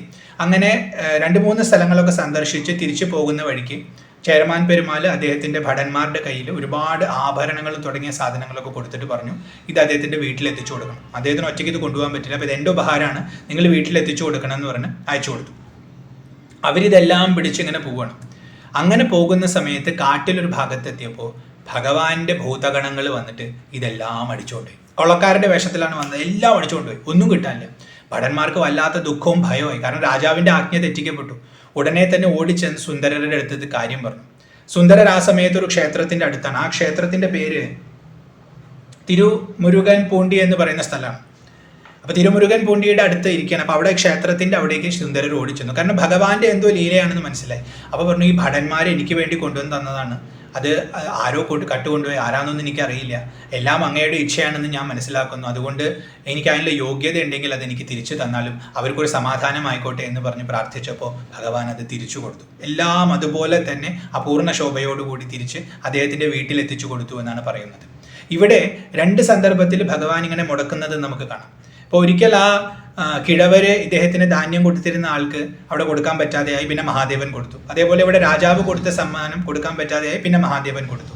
ഇതിങ്ങനെ ചെയ്യുന്നത് എന്തുകൊണ്ടാണ് വെച്ചാൽ വാസ്തവത്തിൽ എല്ലാം ദാനം ചെയ്യുന്നത് താനാണ്, എല്ലാം മഹാദേവന്റെ ദാനമാണ്. ഇദ്ദേഹം അടിമയാണല്ലോ. അപ്പോൾ അടിമ എന്ന ഭാവം പൂർണ്ണമായി ഉറയ്ക്കണം. എല്ലാം നിയന്ത്രിക്കുന്നത് മഹാദേവനാണെന്ന് പൂർണ്ണമായി ഉറയ്ക്കണം. അത് ഉറച്ചാൽ മാത്രമേ അവന് ഗതിയുള്ളൂ. അപ്പോൾ വേറെ ആരെങ്കിലും ദാനം കൊടുക്കേണ്ടത് തൻ്റെ അടിമയാണ്, ഇത് തൻ്റെ ഭക്തനാണ്, താൻ തന്നെ കൊടുക്കണമെന്ന് ഭഗവാൻ ശഠിക്കുന്നത് ഇത് ഉറപ്പ് വരുത്താൻ വേണ്ടിയാണ്. ഇപ്പോഴേക്കും കുറേശ്ശെ ഉള്ളിൽ നന്നായി പാകപ്പെട്ട് കഴിഞ്ഞു. കാരണം ലോകത്തിൻ്റെ പൊള്ളത്തരം മനസ്സിലായി, ഭഗവാൻ മാത്രമാണ് ആശ്രയം എന്ന് മനസ്സിലായി, ഭഗവാനിലേക്ക് മനസ്സ് കേന്ദ്രീകരിക്കപ്പെട്ടു, ഉള്ളിലുണ്ടായിരുന്ന രാഗമൊക്കെ കുറഞ്ഞു. ഇപ്പോൾ സ്വർണത്തോടും വലിയ ആർത്തിയൊന്നുമില്ല. ഇപ്പം ഇത് തന്നെ അപേക്ഷിക്കുന്നത് വാസ്തവത്തിൽ ആ ഭടന്മാർക്ക് ഒരു ബുദ്ധിമുട്ടുണ്ടാവണ്ട എന്ന് കരുതിയാണ്. അതുപോലെ പറവയാറിനും ആവശ്യമുണ്ട്, അവർക്ക് കൊടുത്തോട്ടെ എന്ന രീതിയിലാണ്. പക്ഷെ അദ്ദേഹത്തിന് ഇപ്പോൾ ഉള്ള വാഞ്ച കുറഞ്ഞു വന്നിരിക്കണം. അപ്പോൾ പവിത്രീകരണം ഏതാണ്ട് പൂർണ്ണമായി. അങ്ങനെ ആ ഒരു ഇതും കൂടി കഴിഞ്ഞ് അദ്ദേഹത്തിന് 18 വയസ്സായ സമയത്ത് ഒരിക്കൽ അദ്ദേഹം രാജാവിനെ കാണാൻ വേണ്ടി, ചേരമാൻ പെരുമാൾ ഇപ്പോൾ വളരെ അടുത്ത സുഹൃത്തായില്ല, അപ്പോൾ അദ്ദേഹത്തിനെ കാണാൻ വേണ്ടി തിരുവഞ്ചിക്കുളത്തിലേക്ക് യാത്ര പുറപ്പെട്ടു. വഴിയിലുള്ള ഓരോ ക്ഷേത്രങ്ങളിലും കയറും, ഭഗവാനെ ഇഷ്ടം പോലെ സ്തുതിക്കും. അങ്ങനെ സ്തുതിച്ച് അങ്ങനെ അടുത്ത ക്ഷേത്രത്തിലേക്ക് അങ്ങനെ നടക്കുകയാണ്. അങ്ങനെ അദ്ദേഹം ഒരു ഗ്രാമത്തിൽ എത്തിപ്പെട്ടു. കേരളത്തിലുള്ള ഒരു ഗ്രാമമായിരിക്കണം. ആ ഗ്രാമത്തിൽ എത്തിപ്പെട്ടപ്പോൾ അവിടെ 2 വീട്ടുകളിൽ നിന്നും 2 തരം ശബ്ദങ്ങൾ കേട്ടു. ഒരു വീട്ടിലെ ഗംഭീര ആഘോഷമാണ്, മറ്റു വീട്ടിൽ ഗംഭീര ദുഃഖമാണ്, കരച്ചിലാണ് കേൾക്കുന്നത്. അപ്പോൾ അദ്ദേഹം ആ കരയുന്ന വീടിന്റെ മുമ്പിൽ ചെന്നിങ്ങനെ നിൽക്കണം. എന്തുകൊണ്ടാണ്? കാരണം കരുണ ഉള്ളിൽ വളരാൻ തുടങ്ങി. ഇപ്പോൾ ഭഗവാന്റെ മഹിമ ശരിക്കും മനസ്സിലാവാൻ തുടങ്ങിയപ്പോൾ, ഭക്തി ദൃഢപ്പെടാൻ തുടങ്ങിയപ്പോൾ കരുണ വളരാൻ തുടങ്ങി. ലോകത്തിനാണ് ക്ഷേമം ഉണ്ടാകുന്നത്, കാരണം എല്ലാം ശിവമയമാണെന്ന് മനസ്സിലാവാൻ തുടങ്ങി. അപ്പോൾ പാകപ്പെടൽ പൂർണ്ണമായിക്കൊണ്ടിരിക്കുകയാണ്. അപ്പോൾ അവിടെ നിന്ന് ഈ കരച്ചിൽ കേൾക്കുന്ന വീട് ഇങ്ങനെ നോക്കി നിൽക്കുന്ന സമയത്ത് നാട്ടുകാരൊക്കെ ഓടി വന്നു. ശിവഭക്തനാണെന്ന് എല്ലാവർക്കും മനസ്സിലായി. എല്ലാവരും ഓടി വന്ന് നമസ്കരിച്ചു. ആ വീട്ടുകാരും ഓടി വന്ന് നമസ്കരിച്ചു. അപ്പോൾ എല്ലാവരും നോക്കി ചോദിച്ചു, എന്തിനാണ് നിങ്ങൾ കരയുന്നത്? വീട്ടുകാരോട് ചോദിച്ചു. അപ്പോൾ വീട്ടുകാർ പറഞ്ഞു, ഞങ്ങൾക്ക് ഒരു മോനുണ്ടായിരുന്നു, ഞങ്ങളുടെ മോനും ഇതാ അടുത്ത വീട്ടിലെ കുട്ടിയും കൂട്ടിയിട്ട് കുളത്തിൽ കുളിക്കാൻ പോയതാണ്. അപ്പോൾ ഒരു മുതല വന്ന് ഞങ്ങളുടെ മോനെ പിടിച്ചു, ആ കുട്ടി രക്ഷപ്പെട്ടു. ഇപ്പോൾ കുറേ വർഷം കഴിഞ്ഞപ്പോൾ ആ കുട്ടിയുടെ ഉപനയനം നടക്കുകയാണ്. ഇന്ന് ഞങ്ങളുടെ മോൻ്റെ ഉപനയനം നടക്കേണ്ടതാണല്ലോ എന്ന് ഓർത്ത് ഞങ്ങൾ കരയാണ് എന്ന് പറഞ്ഞു. അദ്ദേഹത്തിന് വല്ലാത്തതായി. കാരണം ഇപ്പോൾ തനിക്ക് വേണ്ടിയല്ല, ഇനി മറ്റുള്ളവർക്ക് വേണ്ടിയാണ്. കാരണം ശിവമയമായി ജഗത്ത്, അവ താൻ എന്ന ബോധം പൂർണ്ണമായി തന്നിൽ നിന്ന് അകന്നു എന്ന് വ്യക്തമാക്കുന്ന ഒരു സന്ദർഭമാണ്. അപ്പോൾ അവരെ എങ്ങനെയെങ്കിലും സഹായിക്കണമെന്ന വിചാരമായി. അപ്പോൾ അവർക്ക് വേണ്ടിയിട്ട് എന്ത് ചെയ്യാൻ പറ്റും? ഭഗവാനെ വിളിക്കാനല്ലാതെ ഒന്നും ചെയ്യാൻ പറ്റില്ലല്ലോ എന്ന് പറഞ്ഞ് ആ കുളം എവിടെയെന്ന് അന്വേഷിക്കും. അപ്പോൾ ആ കുളം അടുത്താണ്, ഞങ്ങൾ കാണിച്ചു തരാമെന്ന് പറഞ്ഞ് നാട്ടുകാരൊക്കെ അദ്ദേഹത്തെ കൂട്ടിക്കൊണ്ടുപോകും. ആ കുളത്തിൻ്റെ മുമ്പിൽ നിന്നിട്ട് അദ്ദേഹം ആ അവിനാശിയായ ഭഗവാനെ സ്തുതിക്കുകയാണ്. ഗംഭീര സ്തുതിയാണ്. ആ സ്തുതി പൂർണ്ണമായി കഴിഞ്ഞപ്പോൾ ഒരു മുതല ആ കുളത്തിൽ നിന്ന് പുറത്തേക്ക് വരികയും ആ മുതലയുടെ വായയിൽ നിന്നൊരു കുട്ടി പുറത്തേക്ക് വരികയും ചെയ്തു. ഈ കുട്ടിയെ നോക്കുമ്പോൾ ഒരു കുറച്ച് വർഷങ്ങൾ മുമ്പാണ് ആ കുട്ടി കാണാതെയായത്. അത്രയും വർഷത്തെ വളർച്ച ആ കുട്ടിക്ക് കിട്ടിയിട്ടുണ്ട്. അപ്പം മറ്റേ കുട്ടിയുടെ അതേ പ്രായത്തിലാണ് പുറത്തേക്ക്, ഒരു കുഴപ്പമില്ല ഇതായിട്ട് വരുന്നു. എല്ലാവർക്കും ആശ്ചര്യമായി, എല്ലാവരും ഇദ്ദേഹത്തെ സ്തുതിക്കാൻ തുടങ്ങി. അപ്പോൾ പറഞ്ഞു, ഇത് എൻ്റെ ലീലയല്ല, ഇത് മഹാദേവന്റെ ലീലയാണ്. കാലനെ ഭരിക്കാൻ അദ്ദേഹത്തിനെ സാധിക്കൂ. കാലകാലനാണ് അദ്ദേഹം. അദ്ദേഹത്തിൻ്റെ ഇച്ഛയുണ്ടായത് കൊണ്ടാണ് എന്നെ ഇവിടെ എത്തിച്ചതും എന്നെ കൊണ്ട് ഇത് ചെയ്യിച്ചതും. ചെയ്യിക്കുന്നതെല്ലാം അദ്ദേഹം, ചെയ്യുന്നതും വാസ്തവത്തിൽ അദ്ദേഹം. അതുകൊണ്ട് എല്ലാവരും നമശിവായ നമശിവായ നമശിവായ എന്ന് ജപിച്ച് അദ്ദേഹത്തെ സ്തുതിക്കൂ എന്ന് പറഞ്ഞാൽ നാട് മുഴുവൻ ശിവമയമാക്കി മാറ്റി അദ്ദേഹം യാത്ര തുടർന്നു. അങ്ങനെ തിരുവഞ്ചിക്കുളത്തെത്തി ചേരമാൻ പെരുമാളിൻ്റെ കൂടെ ഇരുന്ന് അങ്ങനെ ആസ്വദിച്ചു കൊണ്ടിരിക്കുകയാണ്. 18ാമത്തെ വയസ്സായാലും 18 കൊല്ലമാണ് അനുവദിച്ചിട്ടുള്ളത്. അപ്പം അദ്ദേഹത്തിൻ്റെ ആ ഒരു യാത്ര പൂർണ്ണമായി എന്ന് ഭഗവാൻ മഹാദേവൻ മനസ്സിലാക്കി. ഉള്ളു നല്ല ശുദ്ധമായി കഴിഞ്ഞു, ഇനി തിരിച്ചു കൊണ്ടുവരണം. അപ്പോൾ ഇന്ദ്രനെ വിളിച്ചിട്ട് പറഞ്ഞു, ഒരു ഐരാവതത്തെ അയക്കൂ, അവൻ കൊണ്ടുവരട്ടെ. ഉടനെ തന്നെ ഇന്ദ്രൻ ഐരാവതവുമായിട്ട് അവിടെ എത്തി. സൂക്ഷ്മരൂപത്തിലാണ് ഐരാവതം വരുന്നത്. അദ്ദേഹം അവിടെ ഇറങ്ങി ഐരാവതത്തെ കാണിച്ചു കൊടുത്തിട്ട് ഇന്ദ്രൻ പറഞ്ഞു, ഇതിൽ കയറിക്കൊള്ളൂ, മഹാദേവൻ അങ്ങേ കാത്തിരിക്കുകയാണെന്ന്. അപ്പോൾ തൻ്റെ ആ ദേഹത്തെ ഉപേക്ഷിച്ച് ആ സൂക്ഷ്മഭാവത്തിൽ ആ ഐരാവതത്തിലേക്ക് പ്രവേശിച്ച് വളരെ വേഗത്തിൽ തന്നെ അവിടുന്ന് ഉയർന്ന് പ്രകാശരൂപത്തിൽ അദ്ദേഹം സഞ്ചരിക്കാൻ തുടങ്ങി. അദ്ദേഹം പോകുന്നത് കണ്ടത് ചേരമാൻ പെരുമാളിന് പെട്ടെന്ന് ബോധോദയുണ്ട്. ഇനി താൻ എന്തിനാ ഇവിടെ നിൽക്കണേ? ശിവന്റെ അടുത്തേക്ക് തന്നെയല്ലേ അവസാനമായി എത്തേണ്ടത്. ഏറ്റവും പരമമായ സുഖം ശിവം തന്നെയാണ്, അല്ലാതെ ഈ ലോകസുഖത്തിലൊന്നും ഒന്നും ഇരിക്കുന്നില്ല. ചേരമാൻ പെരുമാളിന് ഇത് ബോധം ഉദിച്ചപ്പോൾ അദ്ദേഹം ഉടനെ തന്നെ തൻ്റെ കുതിരയുടെ ചെവിയിൽ നമഃശിവായ എന്ന് ഒരിക്കൽ പറഞ്ഞു. എന്നിട്ട് പറക്കാൻ പറഞ്ഞു. ആ കുതിര ആ ഐരാവതത്തെ പോലെ തന്നെ പറന്ന് അതിൻ്റെ പിന്നാലെ പോയി എന്ന് മാത്രമല്ല, അതിനേക്കാൾ വേഗത പ്രാപിച്ച് അതിനെയും മറികടന്ന് മുമ്പിൽ ചെന്ന് ആ കൈലാസത്തിലേക്ക് ചെന്നിറങ്ങി. ഈ രണ്ട് പ്രകാശങ്ങളാണ് ആകാശത്തുകൂടെ പോകുന്നത് ഉപമന്യു കണ്ടത്. അപ്പൊ ശിഷ്യരോട് അദ്ദേഹം പറഞ്ഞു, ആ രണ്ട് പ്രകാശവും ഇപ്പൊ അവിടെ ഇറങ്ങിയിട്ടുണ്ട്, ആ രണ്ടുപേർക്കും ഭഗവത് പ്രാപ്തി ഉണ്ടായിരിക്കുന്നു. ഭഗവാൻ അവരെ രണ്ടുപേരെയും സ്വീകരിച്ചു. രാജാവിനും പരിശുദ്ധി വന്നു കഴിഞ്ഞു, ഇദ്ദേഹത്തിനും അതായത് സുന്ദരർക്കും പരിശുദ്ധി വന്നു കഴിഞ്ഞു. ഇപ്പോൾ കൈലാസത്തിൽ ഇരിക്കാനുള്ള പൂർണ്ണ യോഗ്യത അവർക്കുണ്ടായി എന്ന് ഉറപ്പുവരുത്തിയത് കൊണ്ട് അവരിതാ തിരിച്ചു വീട്ടിലേക്ക് കൊണ്ടുപോയിരിക്കുന്നു. അതാണ് നമ്മളിപ്പോൾ കണ്ടത്. ഭഗവാന്റെ മഹിമയാണ് നമ്മളിപ്പോൾ കണ്ടതെന്ന് ഉപമന്യു അവിടെ ഉണ്ടായിരുന്നവരോടൊക്കെ പറഞ്ഞു.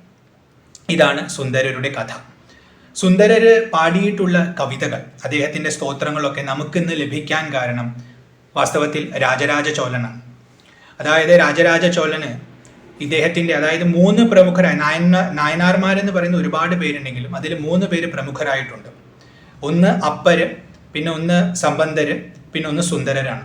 അപ്പോൾ ഇവരുടെ സ്തോത്രങ്ങളൊക്കെ ഒരുപാട് പ്രചരിച്ചിട്ടുണ്ട്. അതൊക്കെ രേഖപ്പെടുത്തിയിട്ട് എവിടെയൊക്കെയോ വെച്ചിട്ടുണ്ടെന്ന് രാജാവിനറിയാം. അതെല്ലാം വ്യക്തമായ ഒരു കളക്ഷനാക്കി നമ്മൾ സൂക്ഷിക്കണമെന്ന് രാജാവിന് തോന്നിയപ്പോൾ അദ്ദേഹത്തിൻ്റെ ഒരു പൂജാരിയോട് ഈ കാര്യം പറഞ്ഞു. നമ്പിയാണ്ടാർ നമ്പി എന്നാണ് ആ പൂജാരിയുടെ പേര്. അപ്പം അദ്ദേഹത്തോട് പറഞ്ഞു, നിങ്ങൾ ഇതൊക്കെ ഒന്ന് സംഘടിപ്പിച്ചിട്ട് കൊണ്ടുവരണം, കാരണം ഇത് സൂക്ഷിക്കേണ്ട ദൗത്യം നമുക്കുണ്ട്. അപ്പോൾ നമ്പിയാണ്ടാർ നമ്പി ഞാൻ അന്വേഷിക്കാമെന്ന് പറഞ്ഞ് അദ്ദേഹം ഓരോ ക്ഷേത്രങ്ങളിൽ അന്വേഷിച്ച് അവസാനം ചിദംബരത്തിൽ എത്തിയപ്പോൾ ചിദംബരത്തിൽ ഇതുണ്ടെന്ന് മനസ്സിലാക്കി കണ്ടുപിടിച്ചു.